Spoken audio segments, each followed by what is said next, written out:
The views and opinions expressed by tonight's guest and topic of discussion do not necessarily represent the official policy or position of Spaced Out Radio, Spaced Out Saturdays or Sundays, SOR Media, its hosts, syndicated carriers, or anyone associated with this broadcast. Any rebroadcast, reproduction, or other use of this broadcast or podcast without the express written consent of SOR Media is strictly prohibited. Listener discretion is advised.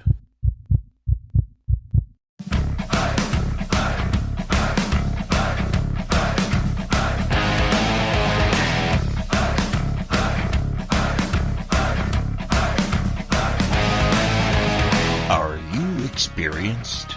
Then come own the night with us.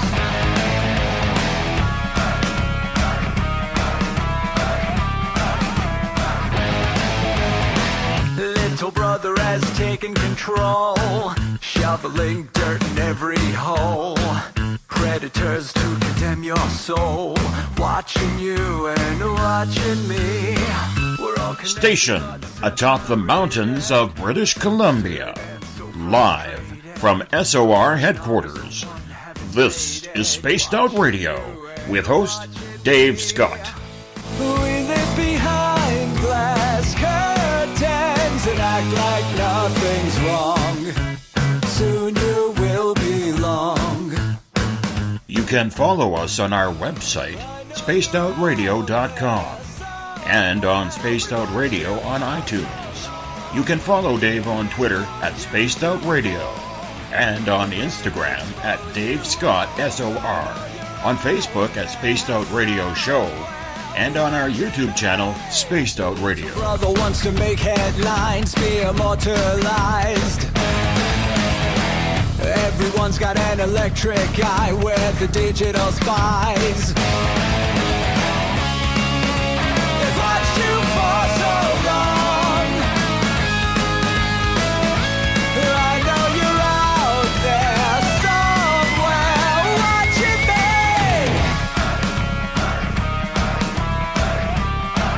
me. Buckle up, space travelers. It's time to go for a ride on Spaced Out Radio with host Dave Scott. I know you're out there somewhere. We've watched you for so long. Wait for you to fall. We'll expose you all. I know you're out there somewhere watching me. Little brother wants to make headlines, be immortalized. It's Wednesday, May 23rd, Thursday, May 24th, if you're on the East Coast or across the pond. And this, my friends, is Spaced Out Radio. Hope you had a great day and night. I am your host, Dave Scott, live from the Great White North in the Caribou region, on top of the Smoky Mountains of central British Columbia, right here at SOR headquarters. We are 150,000 strong nightly on the SOR radio network, including the Fringe FM. We are live on Periscope.tv every Monday through Friday night, so you can check out this face for radio. Our YouTube channel is Spaced Out Radio, so you go to youtube.com/Spaced Out Radio. And you can find our archives right there. If you head to our website, spacedoutradio.com, you can go to the Spaced Out Radio store, do a little shopping, read up on the encounter online. You can also read up on my latest blog. Check out great videos from UFO Seekers, Contact TV, and you can rock out to some Bumblefoot as well. We welcome you to tonight's show. We're entering the witching hour for Dave's 45th birthday. And it started off with a bang up here, as apparently about 35 miles south of me, the forest fires are back. Hopefully they'll get them contained very, very soon, because I don't want to go through what we did last year. Had enough of that. Don't need to evacuate this time around. But nonetheless, the show must go on. Tonight we head into the skies where we will take a look at what we don't know what's flying around. The mysteries to what the U.S. military is hiding has light shed on tonight as pilot and aviation historian Michael Schratt joins us to talk about the secrets of the skies. Michael has been one of the most premier researchers when it comes to the secret space program and the potential of hypersonic aircraft that have been hidden out of areas like Alaska, Area 51, and all around the world. Tonight, Michael sheds light on the topic of aviation. How fast and where are we traveling to? In hour number 3, we're going to open up the phone lines to you as well. We're preparing for my birthday show tomorrow night, so I want to hear from you starting tonight in hour number 3. And yes, I am worried about the one-chip challenge tomorrow night. Michael Schratt, one of my favorite guests. I have to say, I was pretty impressed when I called you and to find out that you are wearing your Spaced Out Radio t-shirt for tonight. That's correct, Dave.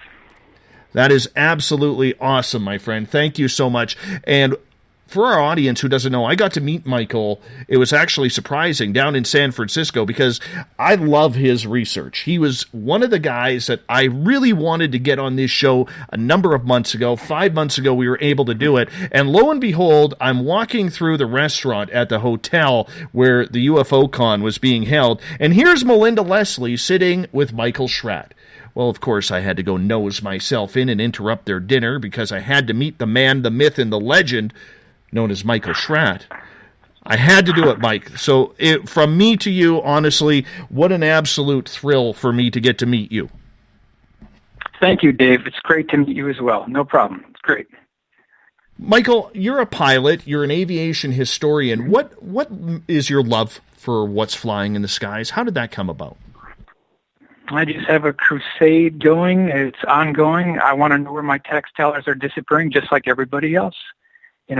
Just keep in mind that the Air Force is nothing more than a temporary custodian of those assets. They don't own the planes. They don't own the facilities, the runways, the airports, the hangars. We own them. So we have every right to question authority. Do you feel alone on your crusade? Sure. Back in 92, there were about 12 people doing this almost full time. Now there's only 2 left, essentially. How come? Because it's an unfamiliar, it's an unpopular facet of ufology. Ufology doesn't want to hear that a large majority of these are U.S. government-built craft, and it takes the wind out of their sails, just to be honest with you. I'm not saying that everything is a man-made craft, but we're talking 95% is military-industrial complex, aerospace alley, going from San Diego all the way up to Mojave. That's what we're dealing with here.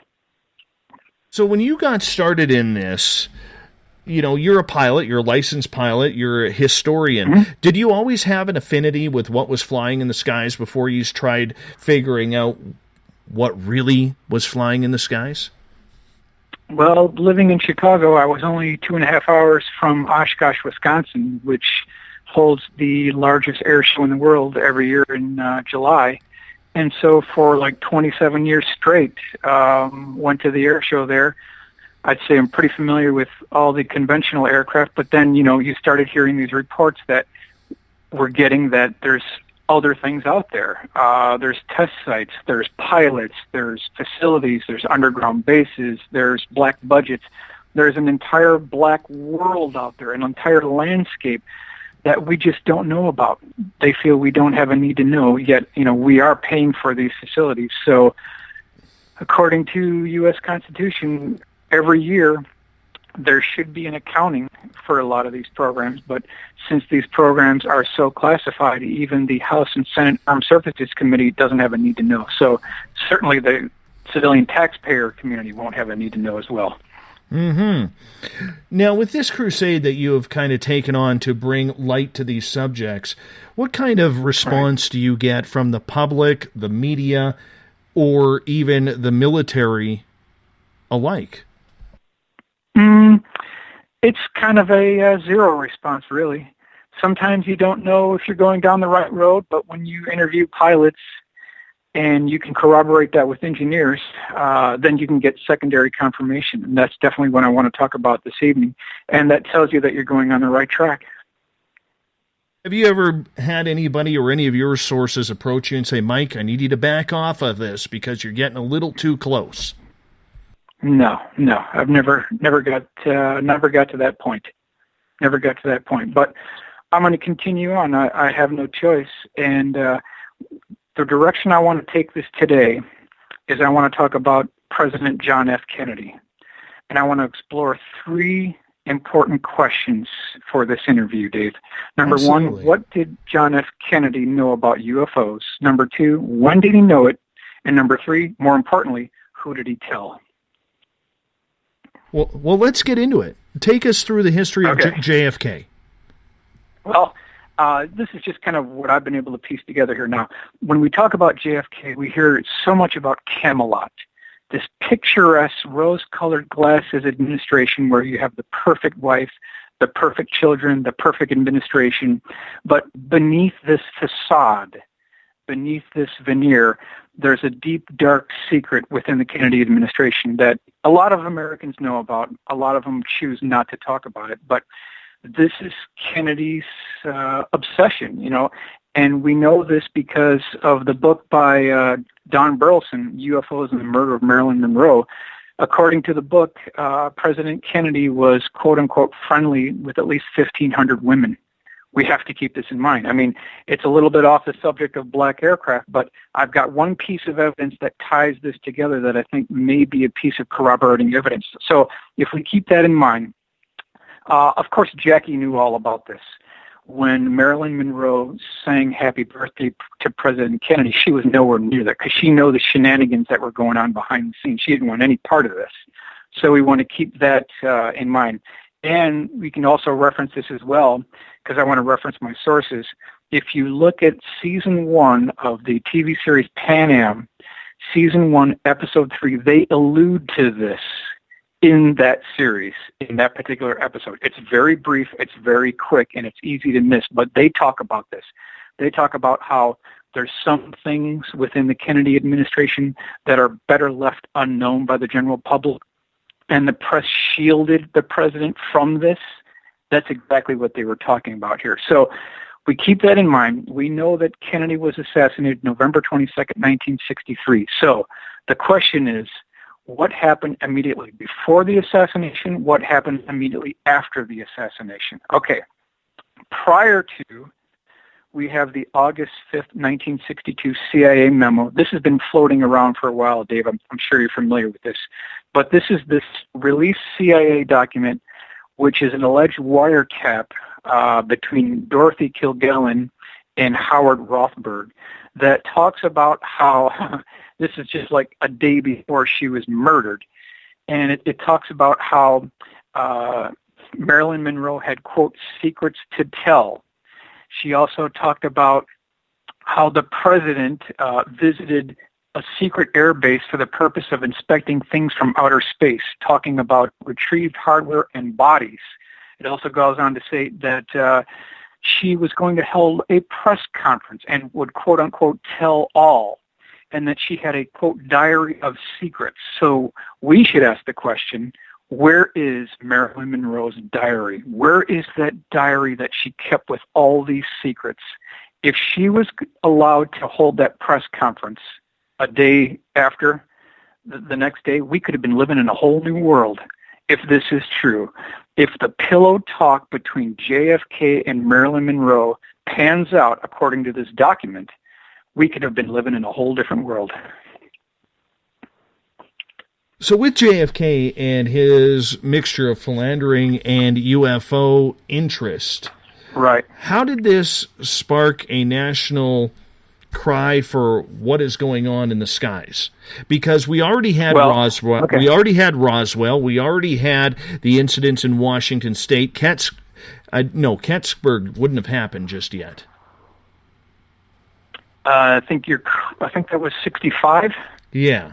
Kecksburg 65. Yeah. Yeah. So that was afterwards. Okay. So when it all comes together, we had Eisenhower, if we can believe the stories of the Greada Treaty or whatever you want to call it, where he met with aliens. Right. We still don't know if there's anything close to that actually being true. Us ufologists can only hope, But then there's Kennedy, who had a very big interest in this as well. And it just seemed like he liked getting his nose into business where maybe it shouldn't have been. Yeah. Well, it appears, Dave, that during the Kennedy administration, this particular subject was more openly discussed back in the early 1960s. For some reason, after that time, clamps went down on this, and it was shunned. But the way I want to tie this together is just after Kennedy's assassination, we have a report from December 1963. Now, this comes from the Leonard Stringfield files. I was fortunate enough to gain access to all 78 binders of the dictation notes of Leonard Stringfield. And this was put into a book form called Retrievals of the Third Kind, Cosmic Crashes, Corpses, and Cover-Ups. There's 112 cases in there, and all we need is one to be correct. And in this document, there's one case that I thought really stood out. Now, this is referenced by a United States Marine who claims in 1963 he was a guard, and he claims that he was told to board an airliner with blacked out windows, and he was flown 3 hours from Cherryport, North Carolina, to an undisclosed location. To this day, he doesn't know. I don't know. The interviewee doesn't know where this was. So all we know is 3 hours by plane from Cherry Point, North Carolina. That's the one fact we do know. It could have been an air base. It could have been a facility. It could have been what was discussed here in the CIA document. Bottom line is it was a facility. In this facility, according to this Marine, there was a flying saucer that was propped up on 8x8 wood beams, 5 foot off the floor. It was 40 feet in diameter. It was 15 feet thick, and I've sent you the JPEGs so that people who are following along can see what this thing looked like.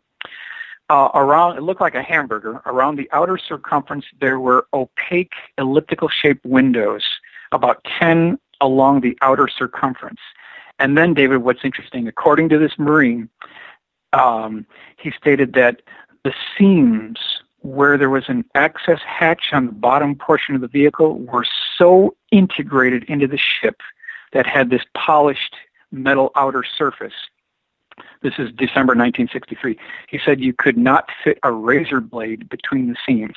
Now, this goes into what we've known about Cairo at the Giza Plateau with the Great Pyramid, where you couldn't put a razor blade between the blocks of the Great Pyramid. That's a completely different subject. Not going to go there, but the point is that this thing had fully integrated seams, like it was one piece, like it was built up atom by atom, a very interesting exterior surface. Now, they tried to gain access to this by diamond-tipped drill bits, and they even tried a laser, and they were unable, David, to get into this craft. So this December 1963.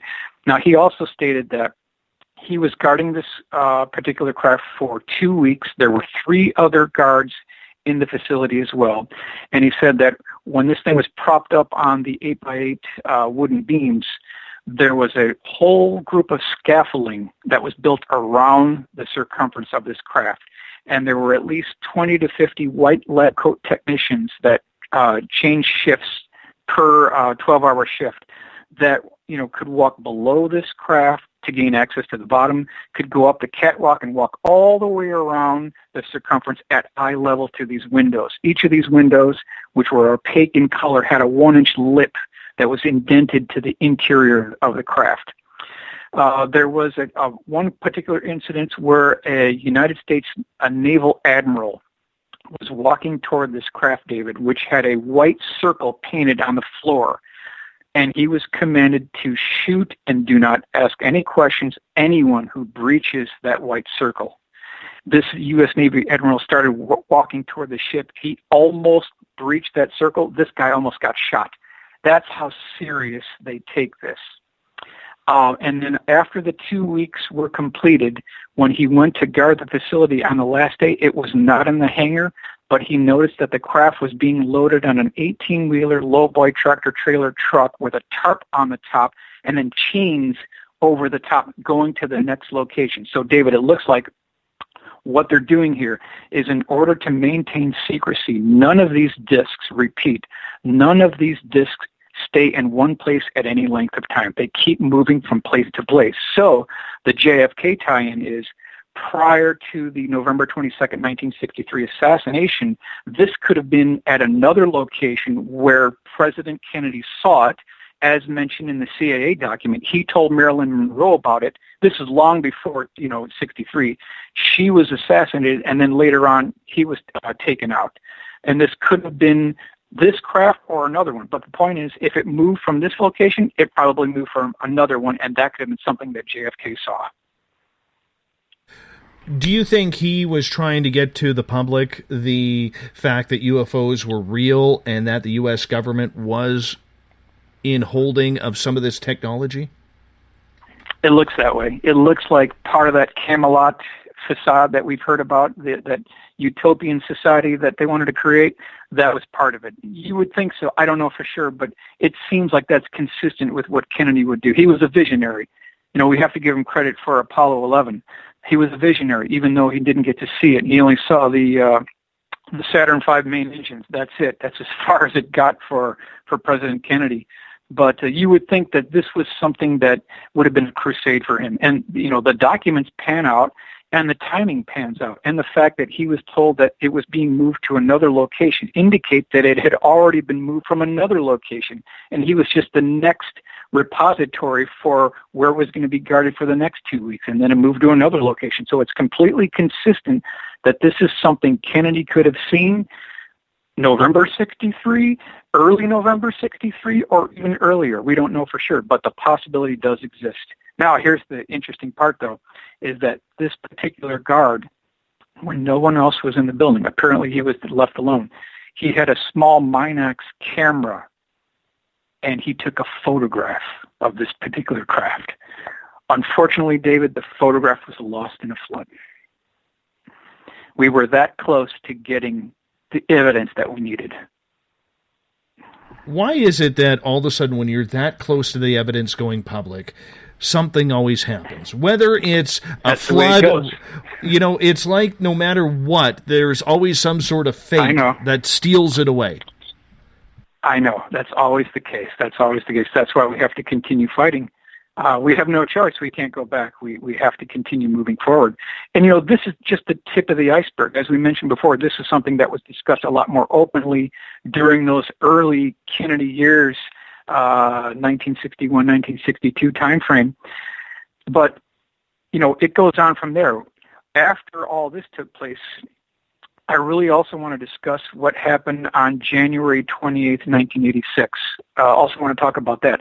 A lot of listeners will recall that this was the day that Challenger exploded at the Kennedy Space Center.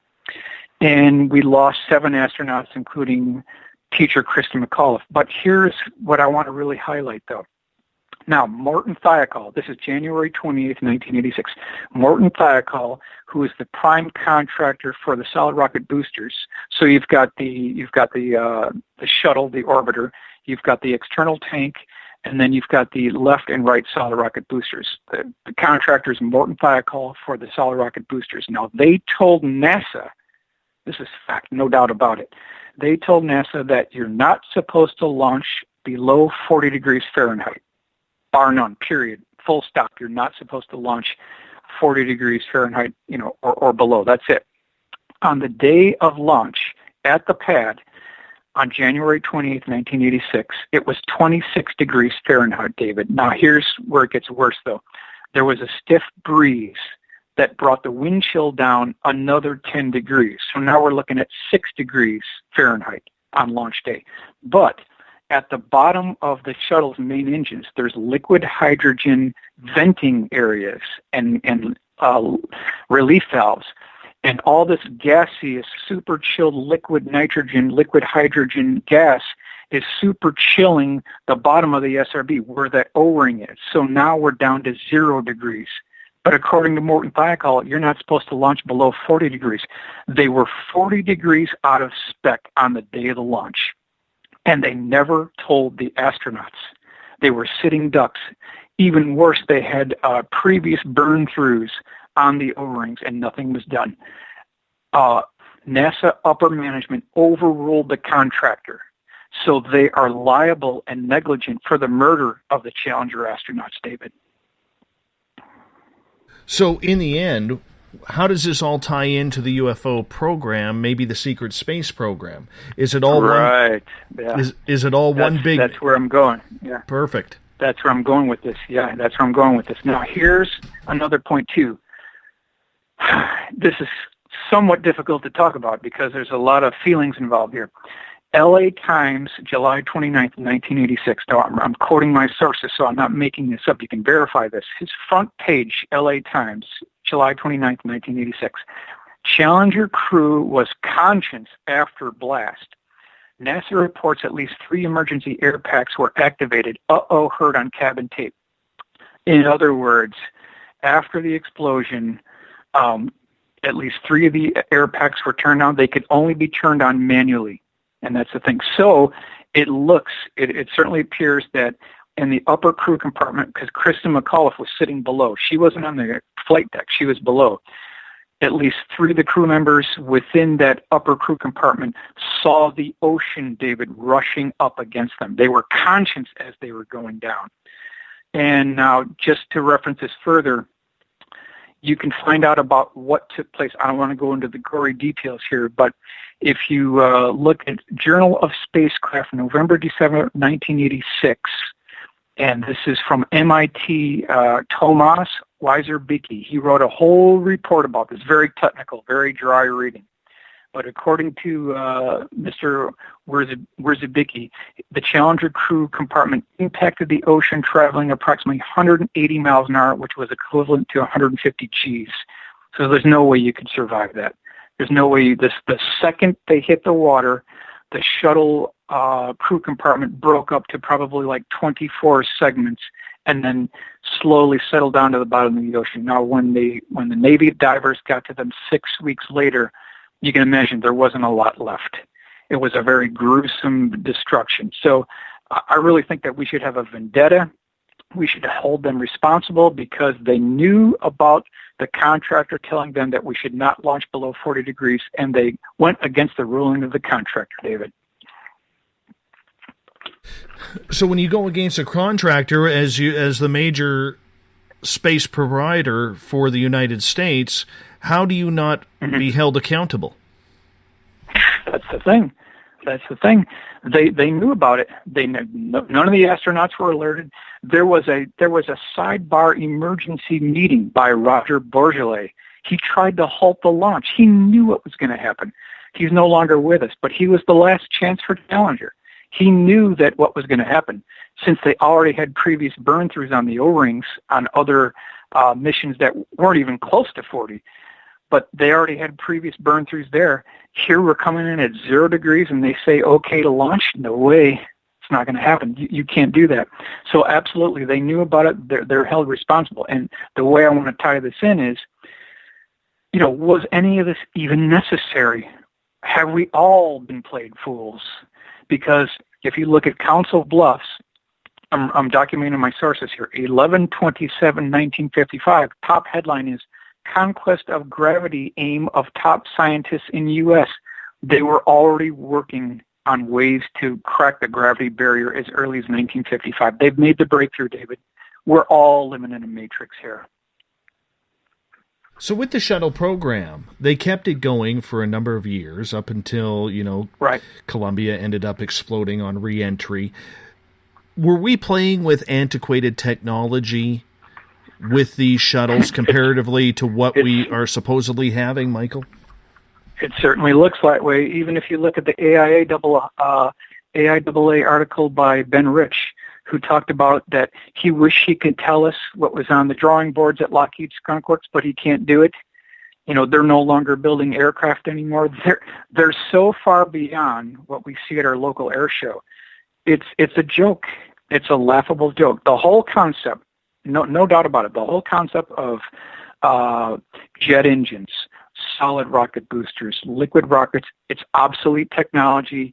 It's decades old. It was developed by the Germans in World War II with the V-2 rocket, and yet we're still using liquid rockets today? No. It's all done. It's over. We are far beyond this. We have to get our minds beyond it. Here it says, they would not have to wrench themselves away through the brute force of powerful rockets and through expenditure of expensive chemical fuels. It's already here in this article. In 1955, they were already working on how to crack the gravity barrier. Now, when you throw in billions of dollars of black budget funding that has no congressional oversight, no public scrutiny, there's no telling what they could do with that kind of technology, with that kind of funding. You know they've got the technology. They've made the breakthrough. Well, so what's the point of holding on all of this? Because, I mean, let's face it. Airliners, if you are correct with all your information that you have figured out, every airliner and airline company is out of date. Every type of travel is out of date. Cars are out of date. Mm-hmm. Why are they holding on to this if, let's say for the last 50 years, if they could have brought it out to the public in order to help benefit mankind? It can't just be all about the oil industry. Yeah, right. Well, let me give you the direct quote from Ben Rich. He was the director of Skunk Works after Kelly Johnson, 1975 to 1991. This is what Ben Rich had to say. Quote, aerospace design has passed the brute force stage. So, David, when you hear the term brute force, that's rockets, okay? They're already done with it. It's already over. Then he went on to say, I wish I could tell you about the projects we are currently working on. They are both fascinating and fantastic. They call for technologies once only dreamed of by science fiction writers. Ben Rich. So even Ben knows that it's a done deal. He knows that liquid rockets are a fallacy. It's all over. It's all over. They've gone past the brute force stage. Right there it tells you the term brute force is liquid rockets, solid rockets. They're done with it. It's over. So why do we see people like Elon Musk and Richard Branson and all of these private companies trying to get into space still using rockets and designing rockets? Right. I don't think they have a need to know. When you get to the level of secrecy of Have Blue, Tacit Blue, B-2 stealth bomber, Boeing Phantom Works bird of prey, you're on a whole different level. These people, Richard Branson, Elon Musk, they do not have a need to know. They do not have a need to know about what's going on the Pentagon's D-ring. Fifth floor of the Pentagon D-ring where they had the low observable office, all that stuff is highly classified. Even General Robert Bond didn't know about what Lockheed was doing with the Navy back in early 1980s. That's true. So even he didn't know. And here's someone that was running the black programs for the Air Force. So if you're not cleared for this program, if you're not in the Navy and you don't have a need to know, you're not going to know. It doesn't matter what your ranking is. This is borne out by Dr. Greer as well. So people like Richard Branson, they're low on the totem pole. It's just a fact. But money does speak. We see what's happened with the UFO field and Robert Bigelow. That's true. But, what I also want to talk about here as well is what happened after Challenger. Now, we've got a lot of documentation to support this. When Challenger blew up, the United States Air Force, the Department of Defense, the NRO, the NSA, they lost what the spooks termed their assured access to space. That's the actual terminology they use. They call it assured access to space, because at least 70% of shuttle payloads are either NRO satellites or NSA satellites. And when the shuttle blew up, they were out of business. So what they did is they transferred all of that launching capability to the Titan II boosters. But it gets weird, David, because concurrently with the shuttle Challenger disaster, they had multiple Titan II booster failures at the same exact time. So they were completely out of business, totally out of business. I want to credit Bill Scott, former Rocky Mountain editor of Aviation Week and Space Technology, for piecing this story together. It's as though, according to Bill, we're dealing with a 400-piece puzzle, but we only have 200 of the pieces.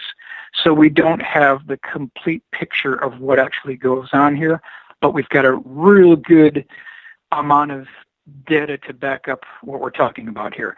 So according to Bill Scott, it looks like what took place is there was a crash program that was sent out to the defense contractors, including Lockheed Martin, Rockwell, Boeing, McDonnell Douglas, to build for the DoD a 2-stage to orbit space plane that could be anywhere in the world in less than 2 hours and launch a kind of a medium to light load payload in a low Earth orbit.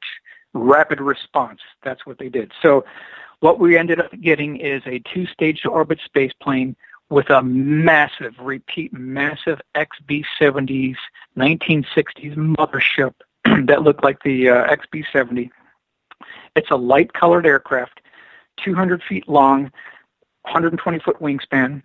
It has a crew of 3, a pilot, a co-pilot, and what's called a launch control officer. He's the liaison between the mothership and the parasitic aircraft. Along the upper spine of the craft, there's a dorsal ridge that starts just after the fuel receptacle and goes all the way to the tail of the aircraft. At the end of the wingtips, there's winglets that tip up at a 35 degree from the vertical axis, and they're 16 feet tall.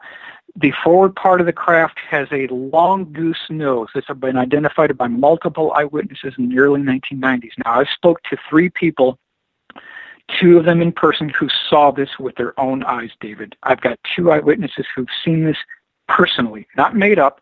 They saw it with their own eyes. I spoke to another individual by phone who also saw it as well. So I've got 3 rock-solid eyewitnesses who have seen this craft. The craft uses forward and retracting canards just after the crew compartment. And it's powered, according to the primary eyewitness who saw this over Salt Lake City, by the leftover engines of the XB-70, the YJ-92 engines, for the propulsion system of the mothership. Now, on the bottom of the mothership, keep in mind this whole thing is giant, it's massive, it's white in color. It has what looks like someone took an ice cream scooper, David, and scooped out the bottom of this vehicle, leaving a cavity. Now, this cavity is designed for the support of a smaller parasitic aircraft that fits up inside this cavity, and this is known as the Speedy. It's also known as Black Magic, and it's also known as XOV, Experimental Orbital Vehicle. There's 2 different sizes. One is 60 to 65 feet in length. One is 97.5 feet in length. It's airdropped from the mothership at approximately 90,000 feet, somewhere around Mach 1.2. And what they do is they light off the linear aerospike engines, and they also have, I know we talked about solid rocket boosters, but they have solid rocket boosters that shock the fuel, the liquid boron paste consistency fuel, back into a liquid form. And they can, using linear aerospike engines, they can go up to Mach 20. And that's what we're dealing with here for the parasitic aircraft, David. Where are they hiding these? Because any vehicle that fast and that large would have to have a very secretive hiding place. And I don't think with the popularity of Area 51 that they're going to dodge it or hide it inside of a mountain in the desert. Mm-hmm. Okay, before we go there, I want to talk about the bottom of this particular craft. Now, the bottom, according to an F-15 pilot who saw this being unloaded at Holloman Air Force Base through binoculars, he said the bottom of it looked exactly like the space shuttle tiles that you see that cover the space shuttle. So that's what the bottom of it looked like. He also said that there were grooves, like 1 foot by 1 foot grooves, milled into the bottom of this vehicle. And we believe this is for strengthening of this composite material. McDonnell Douglas is believed to be the main contractor for the Speedy aircraft. This is the smaller parasitic aircraft. And so what they did is, after the Challenger explosion, when composites started coming into vogue at that time, they figured out how to stack the layers of composite material and cure them in an autoclave. And this makes it extremely stiff, extremely strong. And it was, quote unquote, a bear to machine this type material. So this is from McDonnell Douglas, which went on to become the Phantom Works at Boeing. That's essentially what we're looking at for the parasitic aircraft. It also had these pogo outrigger wheels. Now, you talked about where they're storing this. There was an incident that took place in 1994 where one of these craft had to make an emergency landing at Kadena Air Force Base, and it was dropped back to Holloman Air Force Base about a day later, and this is where that particular F-15 pilot saw this particular vehicle. As far as where they store it, there is a mating and demating facility at Area 51 where they could store such a vehicle. They also have larger hangars as well, so it's consistent that this bird could have been stored at Area 51. Wouldn't it have been seen? I mean, there's a lot of people out there nightly. It has been seen. Yep, it has been seen. Not only has it been seen, it's been felt. You can feel this thing in your chest. Now, we're beginning to mix up different craft here because for decades now, we've been hearing about an Aurora aircraft, a Mach 6 to Mach 8 hypersonic replacement for the SR-71. And we're mixing aircraft. We've got Black Star, we've got Aurora, we've got a North Sea sighting, and for decades, these craft have been mixed into one. Maybe it's a different one. The code names are there to screw you up. So one thing I do want to clear up is the Aurora program was nothing more than the funding for the ATB stealth bomber competition. Now, this comes directly from Ben Rich. The Aurora did not refer to a hypersonic aircraft. It was the funding for the stealth bomber program. I want to clear that up right now. This has been going on for decades, so we want to clear that up. Black Star is a different program than the flattened football diamond-shaped craft that goes even faster than this one. We're talking about a different bird here. So that's the one point we want to keep on, because these guys, their mandate is to lie, deny, and deceive.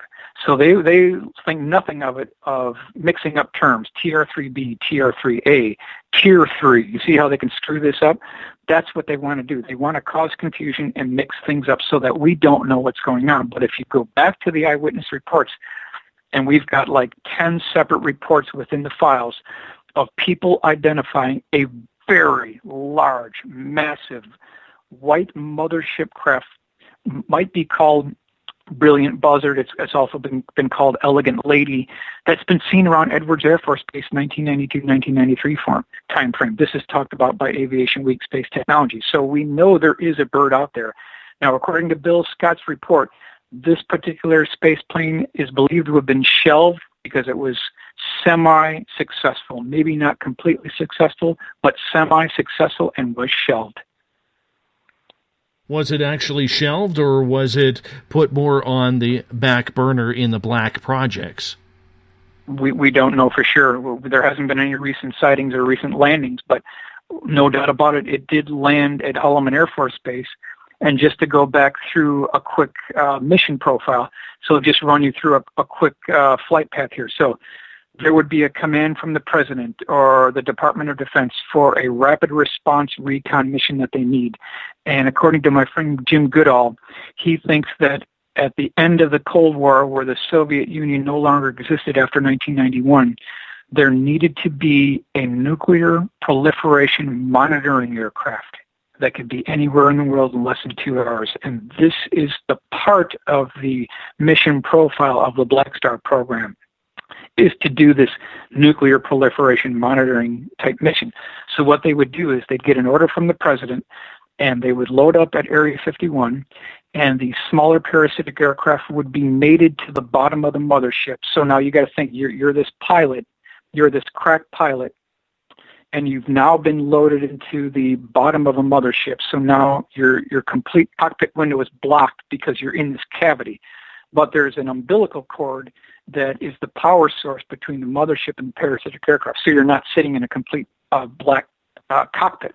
So what they do is they take off from Area 51. They take a magnetic 349-degree heading. They fly over Alaska. Once they get over Alaska, and they get up to 90,000 feet at Mach 1.2, they airdrop the parasitic aircraft. Then they pour the coals to it. So now they're anywhere between Mach 8 and Mach 12 over northern Russia. They make a left-hand turn, and they slow down just a bit. It takes 3 states to turn, so they're now heading south. They're going over the Mideast. They're over Israel. They're over the whole part of the Israeli conflict area. They make a left turn over mid-Africa. in that whole zone. And now they're flying over southern China. They pour the coals through it again, Mach 8 to Mach 12. And then when they get to Hawaii, they make a light left-hand turn, and they're back to Area 51 in under 2 hours. How fast will they be going? That's got to be at least 7,000 miles an hour. They can go up to Mach 20. They can go up to Mach 20. They can go exo-atmospheric, and they can skip across the upper regions of the atmosphere at 17,500 miles an hour. I'm not making this up. This is a real project. Michael, would that not almost kill the pilots and the crew? Well, you're slowly taking on the G's. It's not all at once. I mean, it didn't happen to the astronauts. I mean, they went faster. They had to go 22.5 to reach Earth orbit and beyond to the moon. So this is certainly possible. It's, you're not taking the G's all at one time. Once you get the linear aerospike engines going and then they shut it down, they can coast the rest of the way almost because they're just skipping off the atmosphere. Here's the other part too. It has a synthetic aperture radar system. It has a Q bay on top, and they can release what are called rods from God that are depleted uranium rounds, and there's no warhead on these things. Their just sheer velocity alone will shred any target they take down. And so these are called rods from God. These are some of the warheads that are within this particular craft, but there's no explosion. It's just sheer velocity alone will destroy the target. So that's what we were dealing with immediately after Challenger explosion. We have a secondary system, a much more classified program. Probably no more than 2 motherships were built, perhaps 3 to 4 of the parasitic aircraft were built. Beyond that, we don't know what happened to the program. It looks like it was shelved. Have any of these aircraft reportedly been crashed or accidentally crashed into the ground on training missions? If that did happen, we'd never know about it. We would never know about it. Yeah, that's a good question. I'm sure they did have crashes. But when you're talking about something as extremely advanced as a Black Star program, not even members of Congress know about it. It's debatable whether even Senate Arms House Services Committee know about this. We do have one report, and this comes from our good friend John Andrews, Senior Project Design Engineer, Testers Model Corporation. I've got his note right here. It's in the file that I sent you. This is Kadena Air Force Base. This letter is dated February 22nd, 1994, where there appears to have been an incident. This could have been the reason why it was shelved. It looks like after airdropping the parasitic aircraft, there was some kind of an incident where the stubby tail of the XOV impacted the bottom of the mothership, damaging the tail. It had to make an emergency landing at Kadena Air Force Base. Now, here's the report. Weekend of 12-13, February 1994. Initiating action. Emergency call from manned aircraft to expedite recovery at Kadena Air Force Base. Coming from north, track speed at Mach 4.2. So, David, this is way beyond the SR-71. Mach 3.3 plus is about the max for the Blackbird. This thing was tracked coming in at Mach 4.2. That's way beyond the SR-71. Diversions for other aircraft in area. Now, here's what happened. Aircraft recovered and quickly placed in secure hangar. Okay, this is February 12th, 1994. Aircraft recovered and quickly placed in secure hangar. Red 3 lockdown declared at base. Other pilots landing kept and slept in ready quarters. One white-gray C-5 launched from Holloman rapidly. It returned to Holloman about a day later, and that's where it was seen by the F-15 pilots. So, yes, there has been incidents. Michael, I want to get to a couple questions from our audience. This is from a brand new viewer of ours on Periscope Explore. Thank you so much for tuning us in for the first time. He's asking, why would this project, in your opinion, be shelved? Because it could have been expensive to run. It could have been partially unsuccessful. You know, you're talking about Mach 20 speeds here. You're talking about re-entry. They could have had a hard time with the mating and demating. They could have had a hard time with air launch. I mean, this isn't the first time something like this has happened. In the 1960s, when we had the M21 mothership and the D-21 drone by Lockheed and Kelly Johnson, there was an incident where Bill Park, who was the test pilot for Have Blue, was flying the SR-71 at Mach 3 at about 80,000 feet, 200 miles west of California over the ocean. And when the D-21 launched from the spine of the mothership, it got caught in the shockwave of the SR-71, unstarted the engine, and then nosedived into the butt joint where the chine starts going out to the tapered delta wing and broke the entire aircraft in half. And it killed the co-pilot. Bill Park made it through that, but there's been problems with this two-stage orbit spaceplane system, so this could have been what they were running into again. Mm-hmm. Another question, this one coming from Everett. He is saying, how is this craft insulated from friction heat while being light enough to reach these speeds? Well, it has space shuttle tiles all over the bottom of it, and it has a very heat-resistant thermal top with red protective areas along the aft chine and forward leading edge of the wing. And so that's how they can do it. The whole thing is basically space shuttle tiles on the bottom and then an advanced heat-resistant thermal protective composite material on top. That's how they can do it. All right, and let's get to Craig's question right off the bat here. Mm-hmm. He's saying, Michael, if you know these routes that these aircraft were flying, why are there no real pictures or videos that have snuck out then? Because you don't know when they're going to do this, and it's at such high altitude, and many times it might be at night. Out here in America, we just don't know what their time frame is, so it's very hard. I mean, if you're traveling at Mach 20 and you're at 250 miles, you're not going to get any kind of photograph of that. The only possible chance you could get would be a very blurry nighttime shot departing Area 51 at night. That would be the only shot you could get. So it stands to reason that there aren't any good photographs, but yet we've got eyewitness reports who have seen this. So it's still consistent with what the eyewitnesses are saying. I trust my eyewitnesses. I'm not the only one. Bill Scott will back it up as well. He's got people who have seen it as well. So we are dealing with an actual bird here. There's no question we are dealing with a black star system. There is such a bird. They don't talk about it. You won't read about it in your newspapers. The press won't talk about it. Aviation Week did this one article, and that was the end of it. Bill Scott essentially was, he got a lot of flack on this article because a lot of people thought that this was science fiction fantasy. But I'm here to tell you, David, that those same critics never bothered to do the legwork. They never bothered to interview the eyewitnesses personally. Now, I've done that. I've got the original sketches. I know it's a real bird. Sketches are one thing, but have you ever talked to anybody who has tested these aircraft? Have you talked to anybody who helped build them? Let's just say I know the pilots of the smaller aircraft. I know him personally.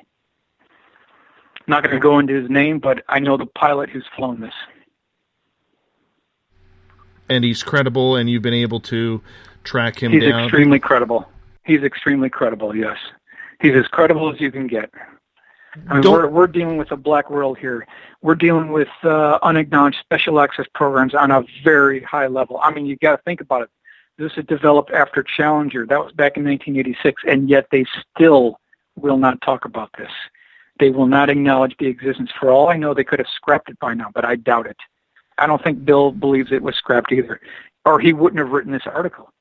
In fact, it was a challenge to even get this article published, even for Bill Scott, who's the former Rocky Mountain editor of Aviation Week. He had to really convince the upper editors there, and this is March 6, 2006, Aviation Week, for anyone who wants to track this down. But he had been tracking the story for 16 years, and he finally felt that he had enough pieces of the puzzle to bring this to publication. But it was the sighting by James Petty, who saw this fly over his head in Salt Lake City, Utah, that pushed it over the edge. When we had his particular sighting, because he's the only one who saw both the parasitic aircraft and the mothership at the same time at the same place. Once we had his sighting, then we knew we had it. Please don't take this as an insulting question when I say this, but why would this pilot come out to you? This is a big secret. He hasn't come out. But you've talked to him. I've been able to piece together who it is. Oh, okay. So you haven't had a one-on-one conversation with him then? I have had a one-on-one conversation, but not about this. But I know he is the pilot. I won't tell you how I know that, but I know he is the pilot. And if you dig into that article, it won't give you a clue on who that pilot is, but it'll certainly give you a clue on who the contractors were, what time frame this took place, the historical legacy of the propulsion system. It goes into the names of the eyewitnesses who have seen it. I've interviewed both of those witnesses, found them to be totally credible. This jives with what witness that Jim Goodall knew about back in '94 at Edwards North Base Complex. So when you put this all together, corroborating evidence, not just one people, multiple eyewitnesses describing the same vehicle, a massive white, light-colored XB-70 looking craft left over from the 1960s. In fact, people who have seen this at Edwards North Base Complex stated that, hey, I thought the XB-70 was retired in the 1960s. I just saw this thing flying over in 94. What's going on here? We know it's a real bird. We only got about 45 seconds here to go to break, Mike, and that's heavy to take. It is very heavy to take because that's a lot of taxpayers' dollars at work. Even though when it comes to the black projects, there never seems to be a budget. You got that right. At $2.3 billion per B-2, yeah, you're right. Way over. Supposed to be 132 bombers. We only got 21, so the price went up to $2.3 billion. Insane. More than its own weight in gold. That would be it, wouldn't it? And how many are left? Because there has been a couple of crashes. There's been one crash, so we're down to 20.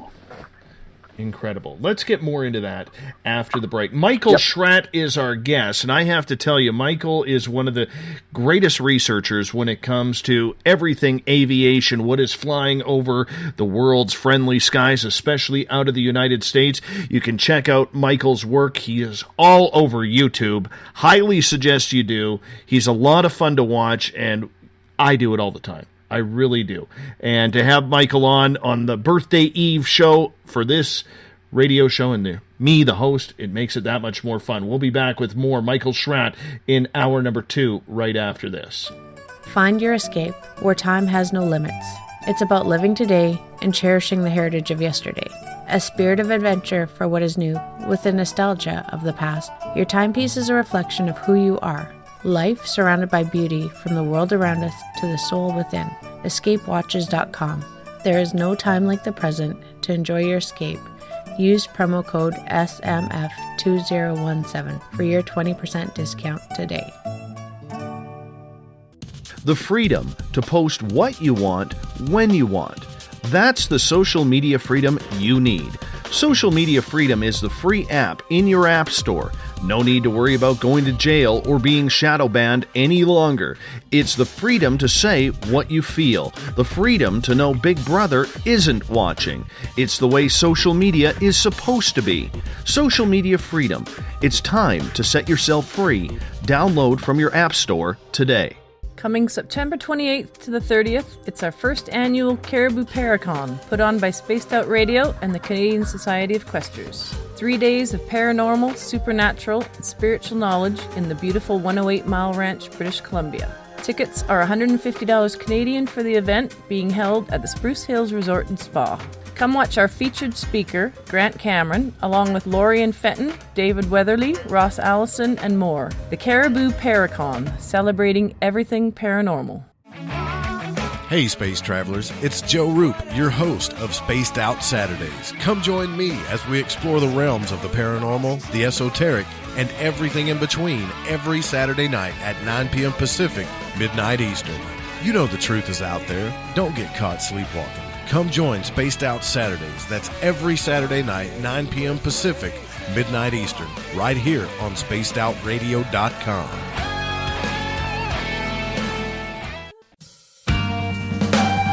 Hi there, this is Tess Nicole Thomas, and I'm going to take you for a ride every Sunday night on Spaced Out Sundays. I'm going to set up your week with some strange tales from across North America, from psychic readings, Sasquatch, UFOs, to the most haunted locations. Come join me at spacedoutradio.com starting at 9 p.m. Pacific, midnight Eastern, and let's get weird together. I'd love for you to join me. Spaced Out Sundays at spacedoutradio.com.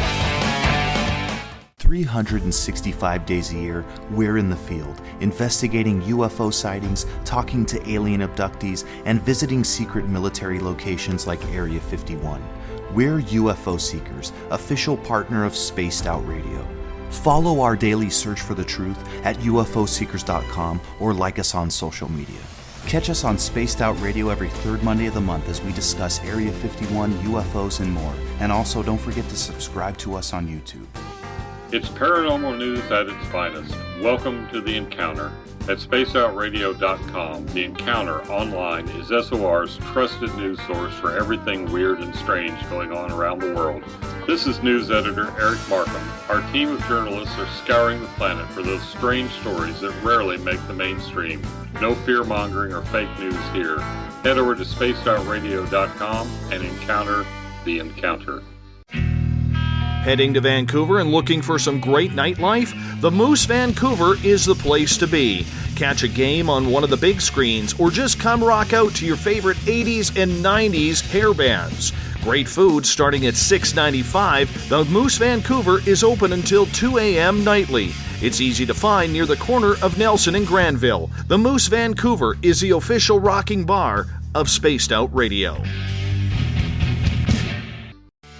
Want to learn more about aliens, cover-ups, conspiracies, cryptids, and the paranormal? All you have to do is tune in S4 as we take over the Spaced Out Radio night, starting at midnight Pacific, 3 a.m. Eastern, each and every Saturday night, right after Spaced Out Saturdays. Hi there, this is Eric Cooper from Forest Moon Paranormal. Join me, Corey Ruiz, and friends as we discuss the hot topics of the night. It's fun, entertaining, and as dark as the night. Find us at spacedoutradio.com. Are you interested in advertising on Spaced Out Radio? Head to our website at spacedoutradio.com and click on our advertising tab. There, you will find an assortment of ways you can get your product out there with us, from radio commercials to banners and social media. Have a product you like our hosts to endorse? We can do that too. Visit spacedoutradio.com for more details. Do you want to know what's really going on in your world? Do you have questions about who you can trust in the mainstream media? Then look no further than the Rebel Planet. Come get the straight answers right here at spacedoutradio.com. Join me, Jamie Sexton, creator of Rebel Planet News, as I fill you in on the stories behind the stories. All you truth seekers, be sure to tune in to Rebel Planet on spacedoutradio.com the third Thursday of every month. Visit purpleplates.com today. For over 40 years, the Purple Energy Plates have been delivering amazing results for their many customers. Inspired by the great genius Nikola Tesla, the harmony, healing, and energetic effects of the plates have proven over and over to be beneficial and often miraculous to thousands of customers. Check their site for daily specials and choose from their many energy products. You won't be sorry. Visit them today at purpleplates.com. So, you love talk radio? Then you'll love TalkStreamLive.com. TalkStream Live is always on, 24/7, with the best streaming talk shows. Find your favorite talkers and discover some new ones. It's free, readily available online or on mobile with any smartphone or tablet. Finding your favorite talk shows all in one place has gotten a whole lot easier. Just go to TalkStreamLive.com. Be sure to download the free apps from Google Play or the iTunes App Store. The views and opinions expressed by tonight's guest and topic of discussion do not necessarily represent the official policy or position of Spaced Out Radio, Spaced Out Weekend, Spaced Out Radio Limited, its hosts, syndicated carriers, or anyone associated with this broadcast. Would you like to connect with us? Head to spacedoutradio.com for all your latest show info. And hit us up on Twitter using the hashtag SpacedOutRadio. Now, back to Dave Scott and SOR. Welcome back to the second hour of Spaced Out Radio. Tonight I am your host, Dave Scott. Great to have you with us. Tomorrow night on the program, Ian Holt will join me because we're going to celebrate our birthdays together. May 24th, old Davey here is turning 45. We're going to open up the phone lines all night long, and we might even go into overtime tomorrow night, starting at 9 p.m. Pacific, midnight Eastern Time at spacedoutradio.com. We want to welcome in everyone listening in on the SOR radio network, including the Fringe.fm. We are live on Periscope.tv, and you can catch all of our archives on our YouTube channel, youtube.com/Spaced Out Radio. Bill Cardwell has set the password for tonight in the SOR Space Travelers Club, Abstemious. Abstemious is your password. Make sure you use it wisely, Space Travelers, as Bill sets a password each and every night right here on the mighty SOR. Now, if you check out our website, spacedoutradio.com, we got a plethora of features for you. You can rock out to some Bumblefoot, shop at our Spaced Out Radio store, read up on the Uncounted online that is, or watch great videos from UFO Seekers, Contact TV, and so much more. Michael Schratt is our guest tonight. We're talking about the secrets in the skies. What is hiding? Whether it's the U.S. government, whether it's around the world, is it UFOs or is it man-made technology? One of the top aviation historians and researchers is here with us for one more hour before in hour 3. Lorian Fenton will join us. Michael, welcome back. Thank you, David. You mentioned right before we went to break about the B-2. That there was supposed to be 120 plus aircraft. There was only 21 made. Now, from what I have heard in reading your research and watching you speak, that every third one of those aircraft is a little bit more special than the others. Yeah, no, I got that from a source who claims that he was involved with General Dynamics, and that's the claim that was made. I was never able to substantiate that. I don't know if that's a completely true statement, but it appears that it certainly couldn't have been done. By 1988, Northrop spent $22.4 billion on procurement funding of the B-2. Now, could they have siphoned some of that money off to another program without anyone knowing? Absolutely, they could have done that. That could have been some of the triangles that we've been seeing in the early 1980s. So it's certainly possible, but there appears to be more to the B-2 than meets the eye, for sure. And what I want to lead into, David, and hopefully we can kind of continue on with the rest of the hour, is a article that I sent you as well as a PDF file so that people can follow along if they choose to. It's an article I wrote called Stagecraft, subtitle Exposing the Imposters.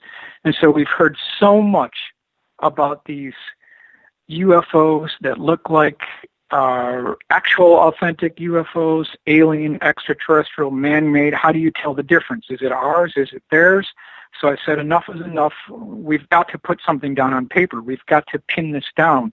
How do you tell the difference? And so I came up with 20 bullet items that I think we can run through here really quickly and just reference some cases and go into the details of how we can tell the difference between these two craft. Let's go for it. It sounds like a lot of fun. Okay, let's go for it. Yep, okay, so number one, here's how you can tell what's ours and what's theirs. Number one, test flights occurring on Thursdays, okay? Reference Hudson Valley Boomerang 32483 and quote-unquote Aurora airquakes over Los Angeles, 10/31/91, 4/16/92, and 1/30/92. Okay, so we've talked about this before, David. It certainly appears that during the early 1980s, all the way up through the mid to late 1990s, test flights of classified man-made aircraft or aerospace vehicles were always done on Thursday nights. That's the key. That's the number one key element. If you hear about something happening on a Thursday night, more than likely it's one of ours. Okay, now why Thursdays? Because Monday, Tuesday, Wednesday is pre-flight.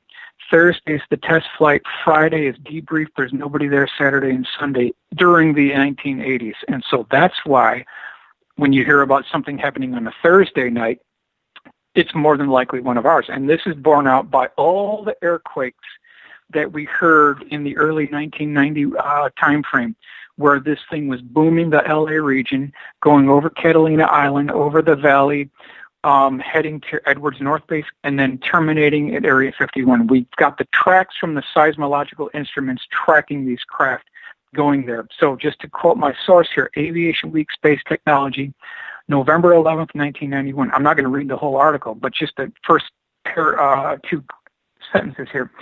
Two unusually loud sonic booms heard along the west coast from San Diego to north of Los Angeles, California, may have been produced by high-flying classified aircraft returning to test ranges in Nevada.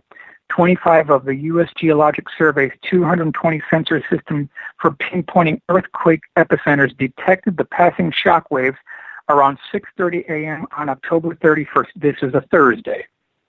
And this goes on and on and on. I've got at least 10 separate cases and newspaper clippings to back it up, talking about these booms happening on a Thursday. They tracked it. They know it's going beyond Mach 3. The shuttle wasn't flying that day, and the SR wasn't flying on that day. So that rules out those two aircraft by default. We're looking at another bird altogether, something else going on. Now, you factor that in with what took place on March 23rd, 1983. Do you know what happened that date, David? March 23rd, 1983. Going back a ways. I was almost 10 years old, my friend. Yeah. Okay. This was the day that Ronald Reagan gave his address to the nation pitching the SDI, or Strategic Defense Initiative, Star Wars program. One day later, which was a Thursday night, March 24th, 1983, we had thousands of people in the Hudson Valley area, about 40 miles north of downtown New York City, who looked up along the Taconic State Parkway near Yorktown Heights area, and what they saw was a gigantic football field size chevron boomerang shaped craft that had a triangle trailing edge that was hovering over the Taconic State Parkway. So you got to picture the scene here. People are pulling off to the side of the road, slamming on their brakes, getting out of their car and pointing up at this massive boomerang V-shaped craft hovering silently over the Taconic State Parkway, making this very low-frequency electrical humming noise like a sewing machine or like an electrical transformer. But it also had a white light that was beaming down on the cars below and going from car to car. But then, as it was zigging up the Taconic State Parkway and it parked itself over the treetops, this thing made a flat 360-degree turn like it was on a turntable, David. We're not talking about planes flying in formation. We're not talking about ultralights. We're talking about one solid piece of an aircraft that was basically rotating like someone took a pencil, went right through the vertical axis, and then between their thumb and index finger turned this thing like a pinwheel. That's how the lights on this thing moved, like they were in concrete. This happened on a Thursday night. So Thursday is a day, if you're near a military base, that's a day you got to watch out for. It doesn't even have to be at a military base. It can be a Thursday night anywhere, basically. They could be flying these things anywhere. We've seen that. What the witnesses reported seeing is tubes, pipes, cylinders on the bottom of the vehicle. They also reported multicolored flashing lights, reds, blues, greens, yellows, whites. But here's what's interesting. There were transparent panels on the bottom of this craft, which allowed eyewitnesses who were directly below the vehicle to look up inside the craft. And what they described seeing is a cross beam and girder construction like a truss bridge. But, David, when this thing was flashing its lights, it wasn't haphazard.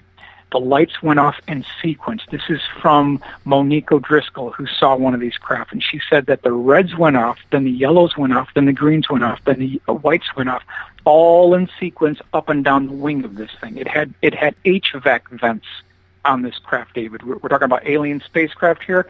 Don't be fooled. Don't be fooled. We're looking at a man-made technology here. And people who were below this craft, when they took a photograph of the bottom of it with the flash, the second the flash went off, all the lights in this craft went off simultaneously. So when you put this together, this is point number one. Thursday nights, we're looking at a man-made technology. Wow. Where would they put that? Where would they put that? Is that an Area 51 craft?